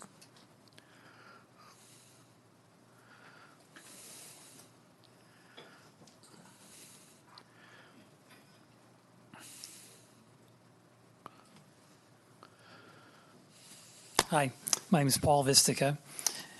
I thank you for the clarification of what you're discussing. I appreciate that. I don't think there's anything beneficial about commercial cannabis whatsoever. I have enough experience professionally that there's nothing good about recreational marijuana either, although the state's legalized it and people have make that personal choice. So I would urge the board, as you look at taxation in relation to the commercial cannabis, that you would tax it onerously. That if it goes that way, that it's going to cost a lot tax-wise, because you cannot tax it enough to pay for the consequences of it on a personal level for people, psychologically, their health problems, the EMS system, the fire department system, the law enforcement. You will not, taxes will not be able to keep up with any of the issues that it will bring up. So I just want to let you know that it's money-wise, it's a negative proposition for the county. Thank you. Thank you.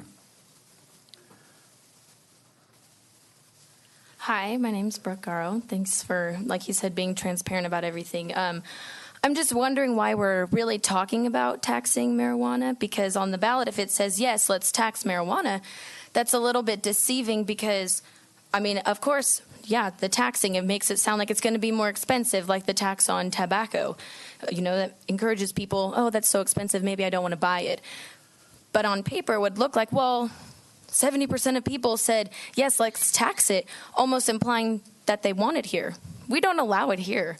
So why are we even applying a tax? So that doesn't make sense to me. And excuse me. When the speaker's up speaking, would you give them an opportunity to finish? They only have 2 minutes, and then you can do what you want after they're done speaking. Thank you. Thank you. We don't allow marijuana here. We shouldn't be talking about a tax because it's not here. I think if the money concern, like, oh, well, it would be great for our county to have more business or more jobs and just more cash flow can come from a lot more productive, creative, innovative ways. And we don't allow it here. There's probably other things that we could be talking about. I don't think we should be talking about the tax at all, because people who will be voting no, let's not tax it, they might be feeling like they are supporting a free market of marijuana. Like, yeah, let's just let them cultivate. Let's let them charge whatever they want, and let's let them gain the profit. So it's a little bit not transparent. It's a little deceiving, and we don't allow marijuana here, so let's just not talk about it. But marijuana is legal. But we don't allow it in Tuolumne County. No. Commercial. Commercial. And Only if you co- would only like co- marijuana, you do have only the freedom commercial. to grow it yourself at your house for your own personal use. Absolutely, and you can order it online, and you can have it delivered. You can have all those things. So What about it is, if the state legalized it across the board, like Randy was just talking about? And they could, but we cannot predict the future. We only know what's happening now. So what if they do that and we don't have a mechanism to tax it because we don't have the latitude now because we Then didn't I pass it? guess we could have this conversation then. Yeah, 2 but years from now. if 2 years without revenue. we can't, we would be 2 years with no revenue. With at the no what? best. What was that? With no revenue from it. But we have plenty. I don't think we should go for this just because it seems the right thing to do money-wise. I think there's a moral issue and an ethical issue, and I know those are like pseudosciences people may not want to touch on in politics, but I think that's an issue that we should come across because we're humans and we are more than just robots. So, thank you. All right, thank you.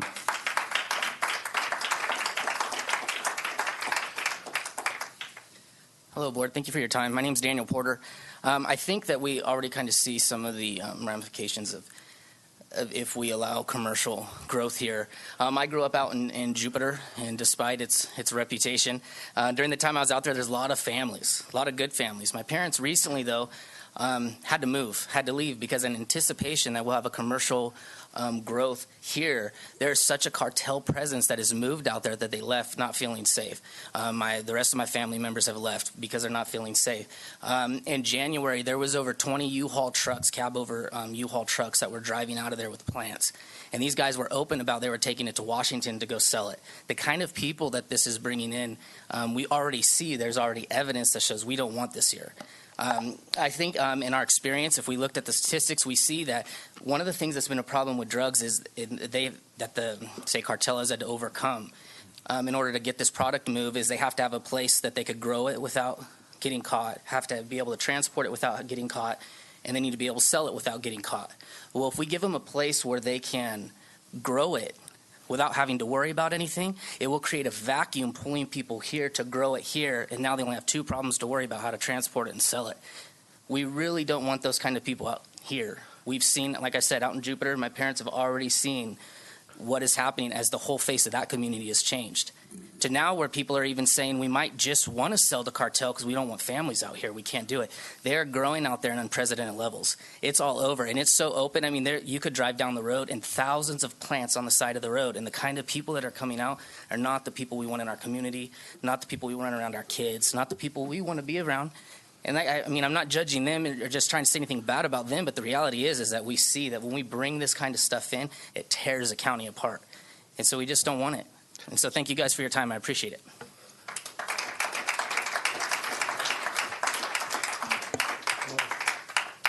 Hello, Tuolumne County Supervisors. My name is Mary Lamondola, and before I start what I've prepared, I agree with a lot of what they're saying. Number one, if we're going to tax it, then it's going to be more expensive, and I'm going to want to go buy it black market. I got a buddy who's going to sell it to me. He gets it from the cartel. I'm going to get it from him. Why am I going to pay more just because you decide you want to tax it to avoid whatever the California may decide they're going to do in the future?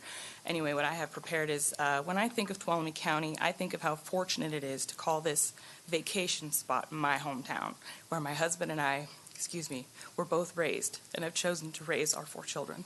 I am looking forward to a great, healthy future for them. When we make decisions that will affect the future, we take time to evaluate the situation, gather data, if you will. We want to make sure we make the best choice for all involved. That being said, what is best for our county? The issue at hand is taxing commercial marijuana. There is not enough data on commercial marijuana in the United States to see if it's beneficial or detrimental for our country, let alone our community.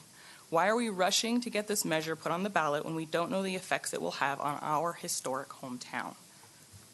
Up to this point, people involved in marijuana cultivation were involved in criminal activity.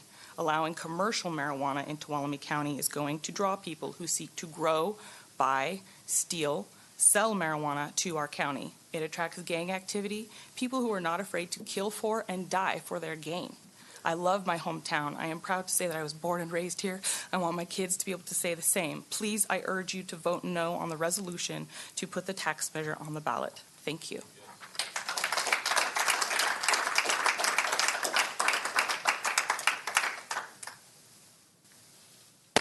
Hi, my name is Jill Price. I've been here in this county for 1 year. I just moved here from Los Gatos. This is my 5th child. I have a son who is 20 years old. He just graduated a couple years ago from Los Gatos High. I have a 17-year-old son who is, he was in a boarding school in Missouri. I had to put him in a rehab program. When he was a junior higher, he was propositioned by his 20-year-old brother who was at Los Gatos High to start smoking marijuana and drinking, and he started doing cocaine. No matter what anybody says, it's a gateway drug. Both of my boys were terribly affected. I can't tell you how much money I've spent in rehab on both of them, and it's still destroying their lives after 2 years in Missouri. In rehab, he's come back. He's back into his terrible lifestyle. I've lost both of my boys to this drug that they don't think is a drug. And when grown-ups participate in saying that it's good for you, or now we're going to legalize it because they get benefits from it, you know what? I don't want my 3rd child, I don't want to lose any more kids to this. And it really irritates me when grown-ups act like children because of money. And I'm sorry, I'm not going to thank anybody. I'm not thanking anybody who's on the side of Thank wrong. you. There's right and wrong. Thank you. You're our chosen representatives. Represent right. Thank you.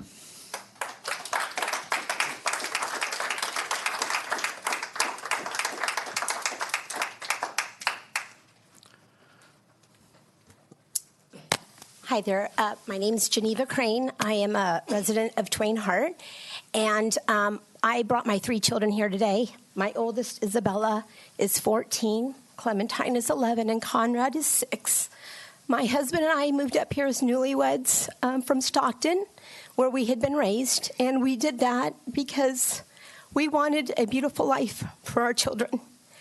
And we have really enjoyed living in Tuolumne County.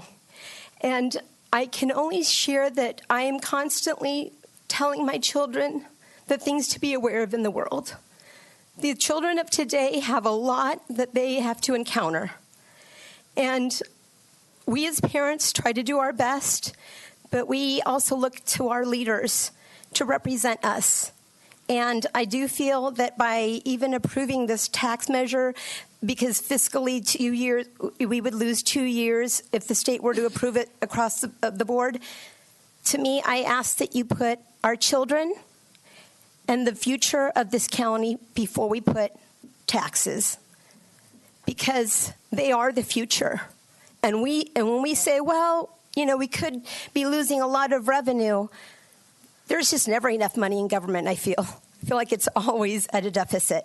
So I would rather take that chance, and if the state approves it and we lose out on some revenue, well, then so be it. But at least our children and the families of this county know that we stood up and said, this isn't something that we're allowing here right now. We don't approve of commercial growth. And the people and the crime and the situations that it's going to bring will not benefit these 3 children and all the others that are out there.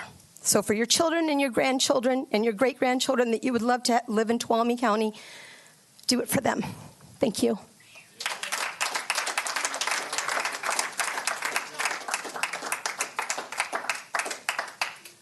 Hello, Board. Thank you for giving us the opportunity to speak with you today. I'm Mel Kirk, and this is my family. This is Bonnie, Stella, and Scarlett. We're residents of Miwok Village. I'm a 3rd-generation Tuolumne County resident now.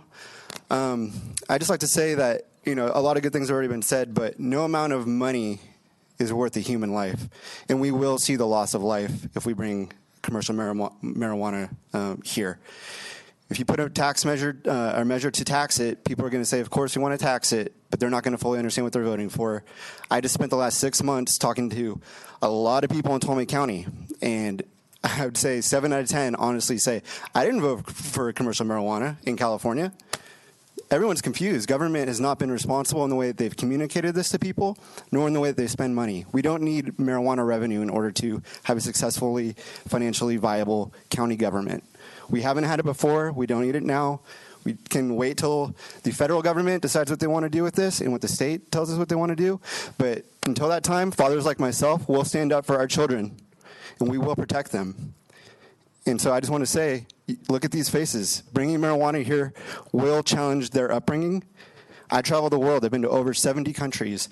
I've never seen people so obsessed with drugs. It's an American culture problem that we need to fight and not allow here. Other countries want to kick our butts. They're raising their kids to be well-educated, hardworking, focused citizens. Is more people smoking marijuana going to provide that for the United States? Is it really a good thing if we have more people doing drugs? And are there any other people who have come up here with children advocating that they want marijuana here? That's what I want to know. I don't think any responsible person or parent would say that, yes, more access for my kids is a good thing. So thank you very much.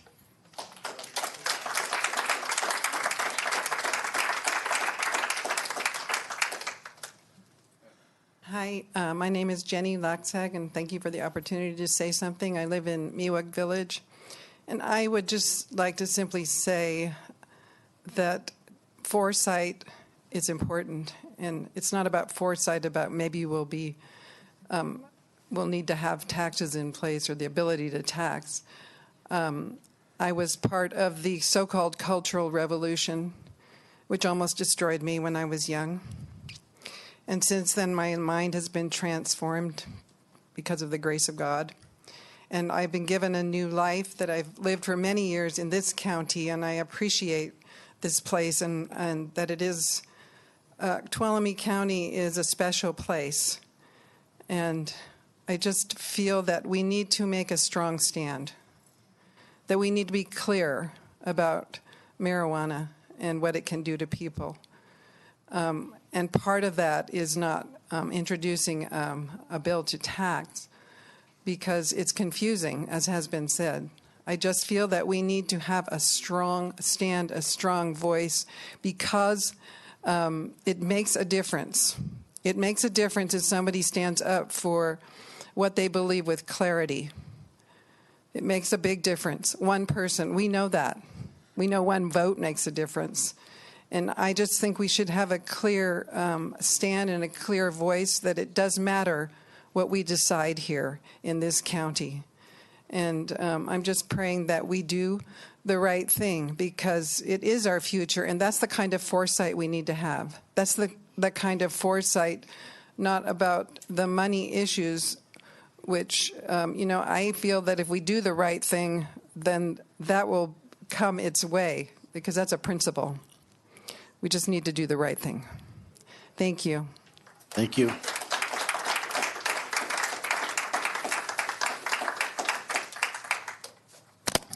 Thank you for the opportunity to speak. T.Y. Atkins, District 3. It seems like in all the marijuana confusion since Prop 64, we've got the cart way before the horse. And this proposal to do a tax initiative regarding the marijuana issue is doing exactly the same thing. I appreciate the fact that you, our governing authorities, have been given the authority to decide what is best for the quality of life in Tuolumne County. My question to you is this: why are we even considering taxing an industry that is not wanted in our county by so many? We can't let the revenue stream drive our decision making. A strong majority of significant leadership components in our county have expressed opposition to the increased marijuana presence here. The list of leadership includes, but is not limited to, law enforcement, fire protective services, legal judicial agencies, representatives from all levels of the education community. There's also strong opposition among our church community, working families, young and old, and our county retirement population. As a father, a grandfather, and a resident of this county for over 45 years, I urge you, our governmental leaders, to show your strength and resolve to say no to further exploration of commercial marijuana in Tuolumne County. There is no need to approve taxing an industry that significant leadership, including yourselves, and many residents strongly oppose. Thank you.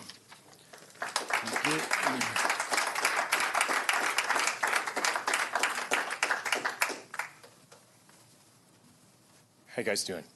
My name's Ed Rector. I've been to quite a few of these meetings, and I just want to remind you guys that you guys were voted in here because people in the county trusted you to do this job.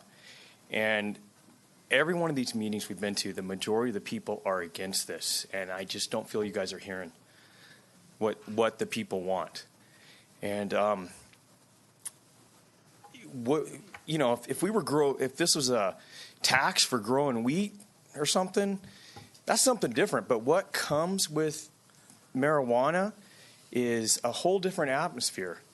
And you look at what's going on in Calaveras County, and we don't even have the manpower of our sheriff's department to police this and to police the additional crime that's going to come with this.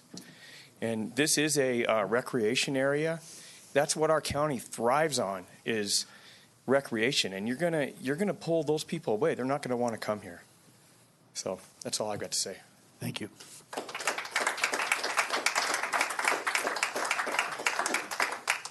Hey, Board, Anaya Kirk. I get there's a lot of emotion in the room. I get there's some logic, principles. But like Evan says, and I know Carl said, the idea is, are we going to be able to tax this down the road? Should the state mandate it? My question is, and maybe this is just food for thought, if 10 counties out of 58 have allowed for cultivation and the rest have banned it, what's the state going to do if they do mandate it? What's going to happen to those other 48 counties? Is it only the 10 are going to start gaining tax money from it? Or don't you think if this is all driven because the state wants to generate funds, it's probably going to take a few years for them to end up mandating it as well as the tax dollars with it? So am I making sense? If 10 out of 58 counties are the only ones allowing it, are they the only counties who are going to get revenue? Because it seems to me that it's a California revenue-driven problem. They want to make money on it. The answer is some of the states that have banned it, or some of the counties that have banned it, already have taxes in place, and other ones are passing measures just like this to protect them in the case that the state does, just like we are. This is not about, we are not voting today to legalize commercial cannabis in Tuolumne County. We've already voted that issue at 2 occasions in the past. And I get that, and I think most people do. I guess my question is, do we know how many counties have allowed or have put ordinances like this on their ballots to be taxed? Or are we moving forward with not getting all the facts? I don't have all the numbers because... Do you have any numbers? Yeah, we do have some numbers, but I can tell you that... Do you know what the numbers are? It's changing on an almost weekly basis because, as you can imagine, jurisdictions are dealing with the same issue. Well, to date, though, do we know how many I don't are have it putting? with me right now, but we can certainly get that. I think that would be real important to have that information before we make a decision like this. Because if there's only 2 counties in the state that are putting ballots up to tax, we're going to be a part of a huge minority of counties moving forward with this. But if we don't have numbers, then we could assume. I can assure you that it's not just 2 counties or cities. You have to remember cities also have the ability to tax. Right, but cities its own entity. County, we're talking about county. And I'm not trying to put you on the spot. I'm just saying we're moving forward, and we don't have. You're saying you've seen numbers, but we're not seeing any numbers. So I'm just curious. They change. She just said they change on a weekly. daily or weekly basis. Everybody's moving in flux on this. Okay. So it's not possible to have hard numbers on a day-to-day basis. And one point of information, if you just want to see what other counties are doing, you can go to the CSAC website. They have a whole section of ordinances from different jurisdictions. Again, it may not be the most up-to-date because every jurisdiction is dealing with it, and it is rapidly changing. But that's a really good source of And I do have one last question regarding that. Excuse me. Please address questions regarding here. taxes. And then So if the reason why I'm asking them, if the state does come out, say in a year, and they do mandate it, right? They mandate you got to allow commercial cultivation. If they're mandating that, can they also mandate a tax with it as well, or does that have to be voted in? the state can mandate their tax and collect their tax, as I understand. So if that's the case, then really it doesn't matter what we do today because they could mandate their own tax on it down the road, correct? No, we can't mandate a tax. No, the state. I understand the concern, what the state may do, but I think it's all really speculative right now, and I really don't want to provide misinformation as to what a state may. Time's up. Thank you, guys. 2 minutes, thank you. Okay.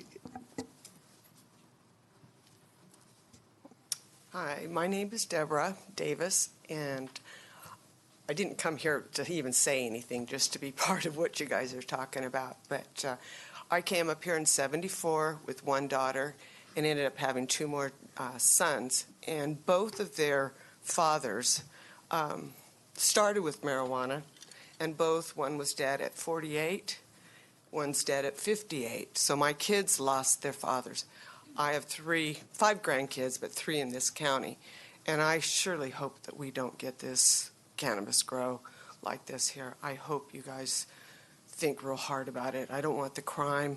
Don't want my grandkids exposed to it. So I oppose it. That's all. Thank you.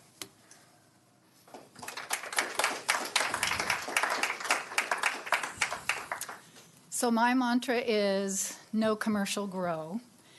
And but what I'm seeing and hearing is we don't have all the facts right now.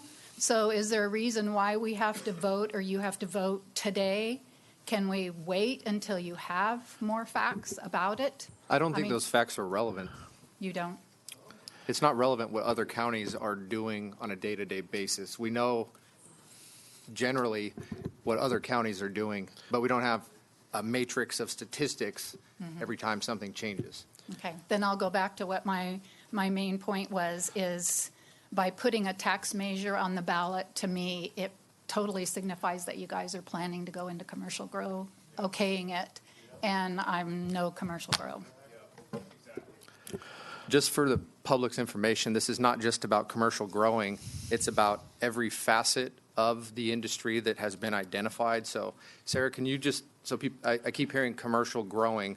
There's also retail, there's manufacturing, there's other things that potentially would be allowed. Right. Not that there is an intent, but if that was, all of those different sectors would be taxed. And also, I hear so many people talking about Jupiter and these different areas where there's illegal activity going on. This county can't do anything about that if we don't have money for enforcement. And the reason that there is less enforcement is because we used to get state and federal grants. That money has been cut off. So you don't see money coming into our narcotics task force like it used to. And this is a potential source of revenue, not just so the county has more money, it's so we can actually do something about this. And if you think people are going to come here because there's a vacuum because we allow it, well, if we're not doing anything about it, I'm pretty sure people are going to come here for that. And I know this is probably the first time that the growers and the people opposed to this are actually agreeing, because I know a lot of people that grow it and they're happy. They're happy. They're not here today saying, please tax us. If you want to limit it, you regulate it and you tax it. The reason people complain about government with businesses is because it hurts businesses when you regulate and tax them. So it's completely counterintuitive to me. It does not make sense at all. It's illogical. And I understand it harms people. I understand people's lives are impacted by this, but I think that comes down to personal responsibility and people having balance in their lives like anything else. People ruin their lives eating too much food. They ruin it with alcohol. They ruin it by driving their car too fast and hitting a tree. People do stupid things sometimes, and it comes down to personal responsibility. It comes down to taking care of each other and being responsible. And this board, as a group, needs revenue for enforcement. If we don't have enforcement, you have open reign for anybody to do whatever they want, and they will know that. They understand the dynamics. So I don't understand this. Sure. No. Can I just provide provide. I'm willing to listen. I just. Yes, County Council, please. I just wanted to provide a little bit of information. So in addition to cultivation, manufacturing, retail, distribution, testing, those are the different types of cannabis businesses that can be authorized, regulated, that the tax measure would apply to. Additionally, according to CSAC's website, as of last week, there are 65 jurisdictions, so cities and counties, that have tax measures in place. Okay. Yes, sir.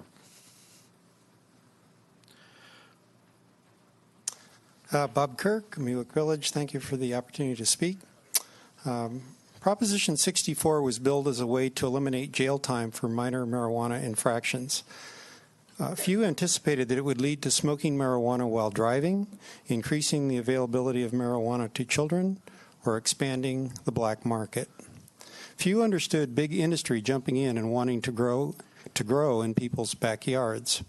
People on both sides of the marijuana issue agree Prop 64 was lacking in transparency. Here we are again with this tax ordinance. A yes vote means we want to tax marijuana, and by implication says we want big marijuana industry in our collective backyards. A no vote means we don't want to tax marijuana, and by implication says we want to keep our quality of life. This is very confusing to voters who may not fully appreciate all the issues at play here. This tax measure is flawed because there is no analysis as to what commercial marijuana is going to cost the county, which really means what is going to cost each of us taxpayers. The SCI consultants could not tell you. Yet, we can look at other municipalities, and it is obvious the tax revenue, Evan, does not cover the cost. Better than zero. It does not cover the cost. Plus, the more you tax it, the more the black market grows. It does. The evidence shows it. According to the June data from CSAC, 48 of California's 58 counties do not allow commercial cultivation. Most people in Tuolumne County do not want commercial cultivation or any of the other aspects of it. I urge you to oppose this tax ordinance. Thank you. Thank you.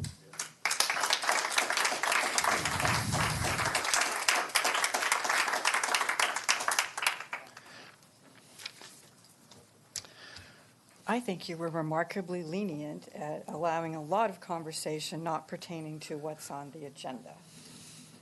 So this is over the ordinance, and it seems to me you're kind of between a rock and a hard place, and you either pass an ordinance now or you have to wait 2 years. So you have my support for doing the ordinance now because it's better than nothing. And I'm getting kind of tired of all these rants about how horrible marijuana is, because we had 4 suicides in the last month, and where's the public outrage over that? One was a young mother with 2 children who now don't have a mother. And where's the outrage over the opiate addiction and prescriptions in our county? Because I think it was December, we had 3 young people who died of opiate overdoses. So where's the outrage over that? So anyway, you have my support for the ordinance because I don't think you have much choice. And I didn't hear anything or read anything in that ordinance supporting commercial cultivation. And I think people should take a moment and think about all the senior citizens in our community that use medical marijuana, and they have to travel outside the county to get the medication that they need. And perhaps we could make it a little easier for them if we had a dispensary or 2. Thank you. Thank you. Anyone else wish to speak?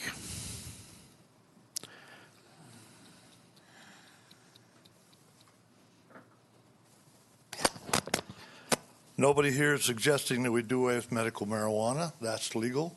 Also, personal usage, that's legal.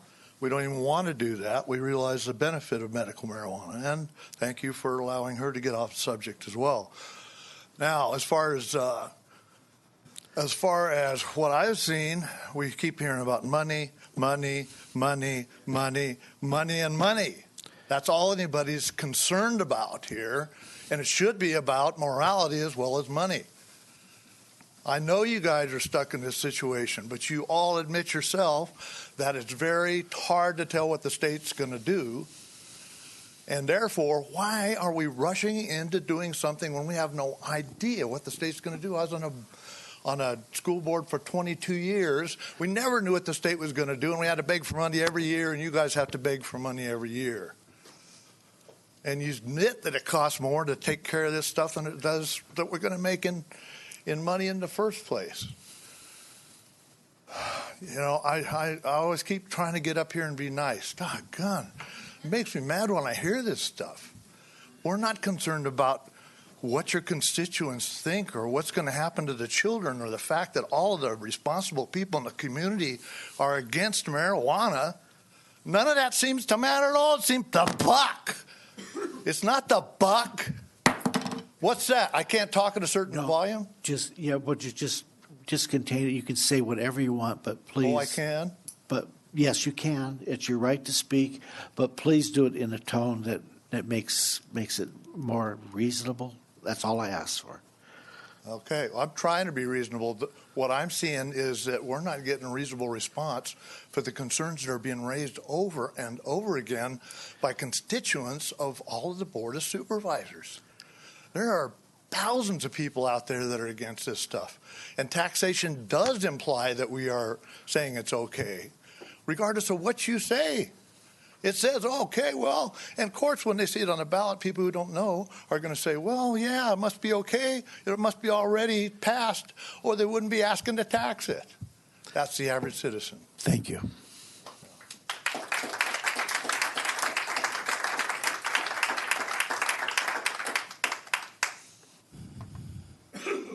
Anyone else wish to speak? Okay, bring it back to the board for discussion. Supervisor Rutherford. Yeah, I'm going to stay on the topic. First of all, we don't know what the state's going to do. I don't know if someone's going to burgle my house either, but I'm going to have an alarm system in it. And this is a safety measure in case the state does the worst thing to us and forces us to allow commercial activity. I am not in favor of any commercial activity in this county. But as a person that's responsible for the well-being of this county, if we are forced to have commercial activity in this county, allow commercial activity in this county, I would not be doing my job if I didn't put in place the measures that are going to allow us to make, albeit not enough revenue, but some revenue to deal with the increase in law enforcement, fire protection, Clean Water Act violations, any number of things that are going on in Calaveras County right now. So this is not about whether this board wants, intends, plans anything to do with commercial activity of cannabis. All this is about is having a ballot initiative on this election, and the reason we're doing it today is we have an August deadline to get a ballot initiative on the November ballot. We will be 2020, and that's 2 years that the state can do whatever they end up doing before we can readdress this issue legally. And I just don't want to see the worst case happen. This has nothing to do, and understand everybody's concerned that it's confusing to the public.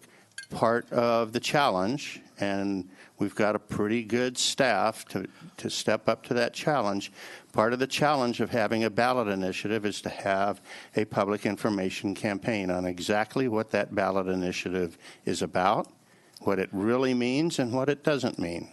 And we will take on that task, but in order to meet our August deadline, we need to get headed down that road. And that's why we're dealing with it today. Again, I am not necessarily, period, in favor of commercial cannabis activity in this county. And I will likely vote no anytime that issue is brought up. but I wouldn't be doing my job if I didn't put in place the mechanisms that would allow us to minimize impacts if it's forced upon us. And that's what this issue for me is about today. Thank you. Supervisor Hanville.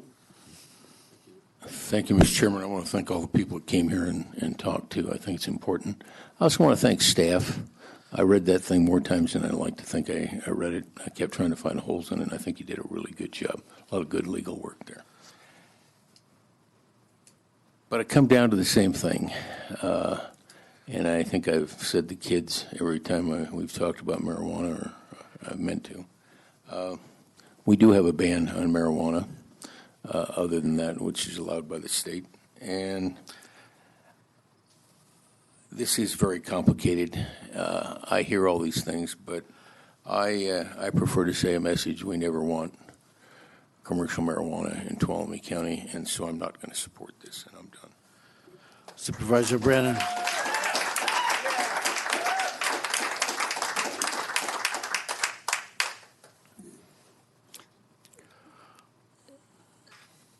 There's a couple of, I think, very challenging perceptions that are associated with this. And I want to be really clear in how the language is drafted in that, because I do not support commercial cultivation. I do not believe that there is ever going to be a revenue stream that is enough to take care of the problems that come along with it. But I'm also going to tell you that two things, because we talked briefly about the different categories, distribution, manufacturing. And I have been so concerned about this because of the supervisor that represents Area 12, the Agency on Aging. And I actually tasked the Commission on Aging with doing a survey and reaching out to our seniors to find out, is there a medical need? And there absolutely is. And they don't want to grow it. But they absolutely have a medical need to be able to consume some level of marijuana products. And there's no capacity for them. So, and I'm not here today saying that I want that capacity is going to be developed, but I don't want to close the door on what may be some of the need that is part of the medical conversation. And so I want you to understand how many hundreds of emails that we get, or I get, I'll speak for myself, that I have gotten regarding the medical marijuana piece and the ability to be able to have access to medical marijuana. And it's really not on the recreational side of it, because everybody knows they can grow their 6 plants in the house now. And so I am concerned about those individuals that don't want to have to grow it, but they really and truly, I do believe they have a medical need. So. Would you please refrain from speaking from the floor? Thank you. And with that, and just having some capacity for what the future will hold, and we don't know what it is. I don't have a crystal ball. I think that we have to get this have this piece in place. Supervisor Royce. Yeah. Banning it is going to do nothing but support the black market. Taxing it and regulating it is going to help control it. And giving this board tax latitude is the right thing to do, so I support it. Thank you. Okay. Mrs. Gonzalez, I'd like to ask you a question. Could you come forward? I know, and I apologize, but this has come up through this conversation. We've had some fairly recent marijuana eradication actions here. Can you just give me a rough ballpark figure what those have Costas? Just throw it out there. Let me tell you what's involved from my perspective from enforcement, just so the public knows and the board knows. The code enforcement side of this, along with legal counsel, sheriff, some of our health, environmental health folks, as well as some of our mental health agencies have been involved in this. So you have a minimum 5 or 6 departments involved on almost every one of these. Every one of the actions that you've recently seen have involved extensive time of these two ladies sitting here in this office, as well as I'm sure maybe some others in legal counsel I don't know about, to receive the warrants. And those are days, if not a week of time, just to cover all those.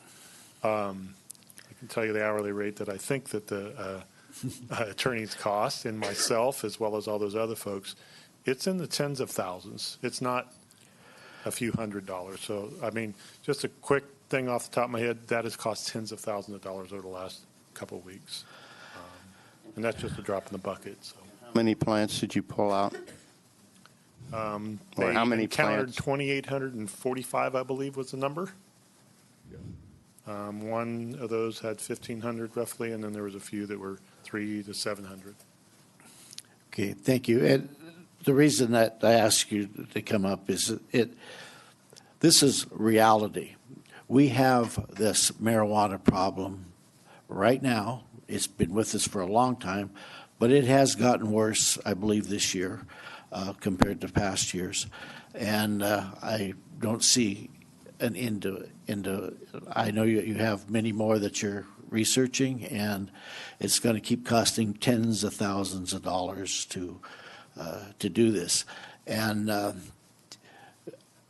didn't vote for recreational marijuana, and I believe there's not enough votes on this board to vote for commercial marijuana.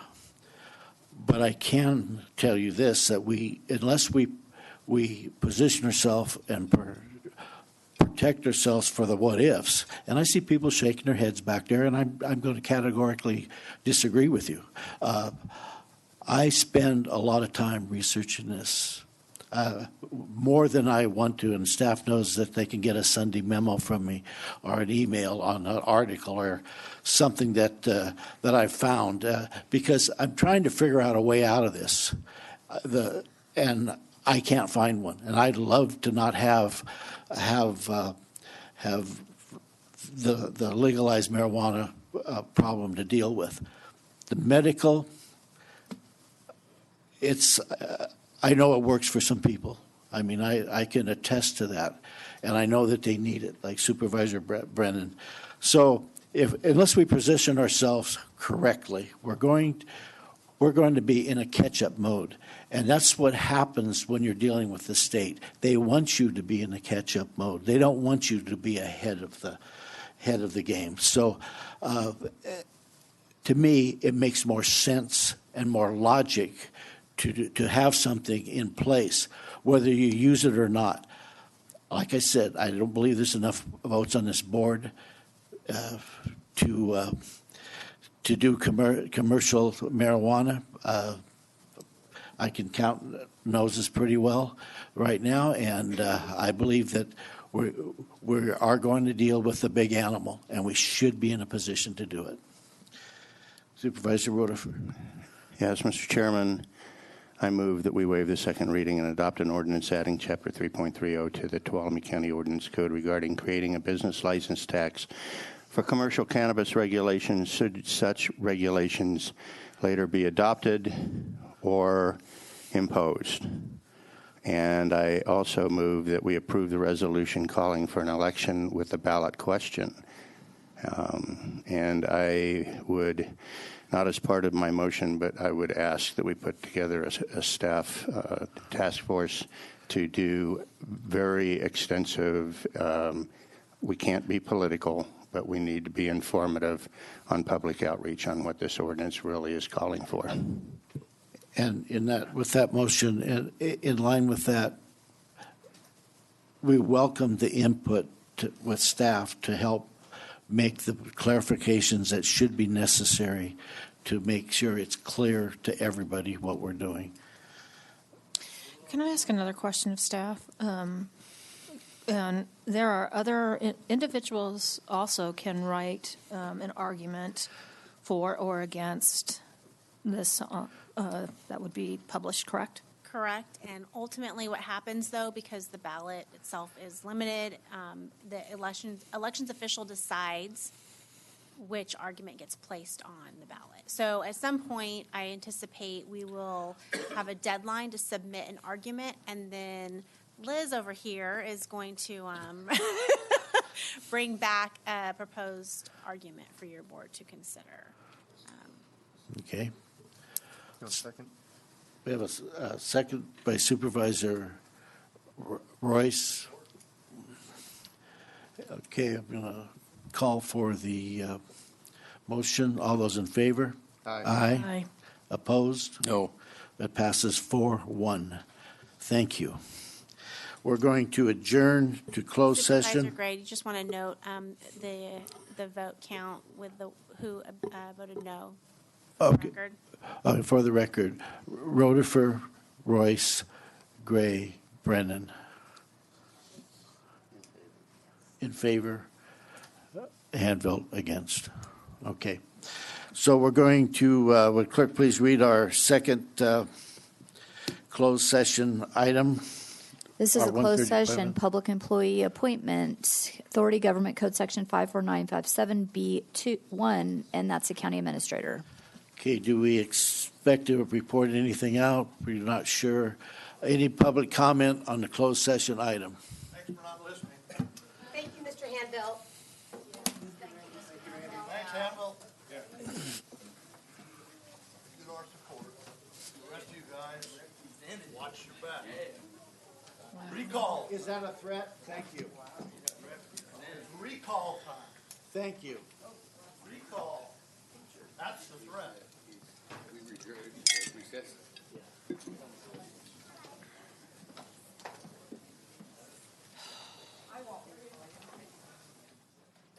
I think I'll go this way. Yeah.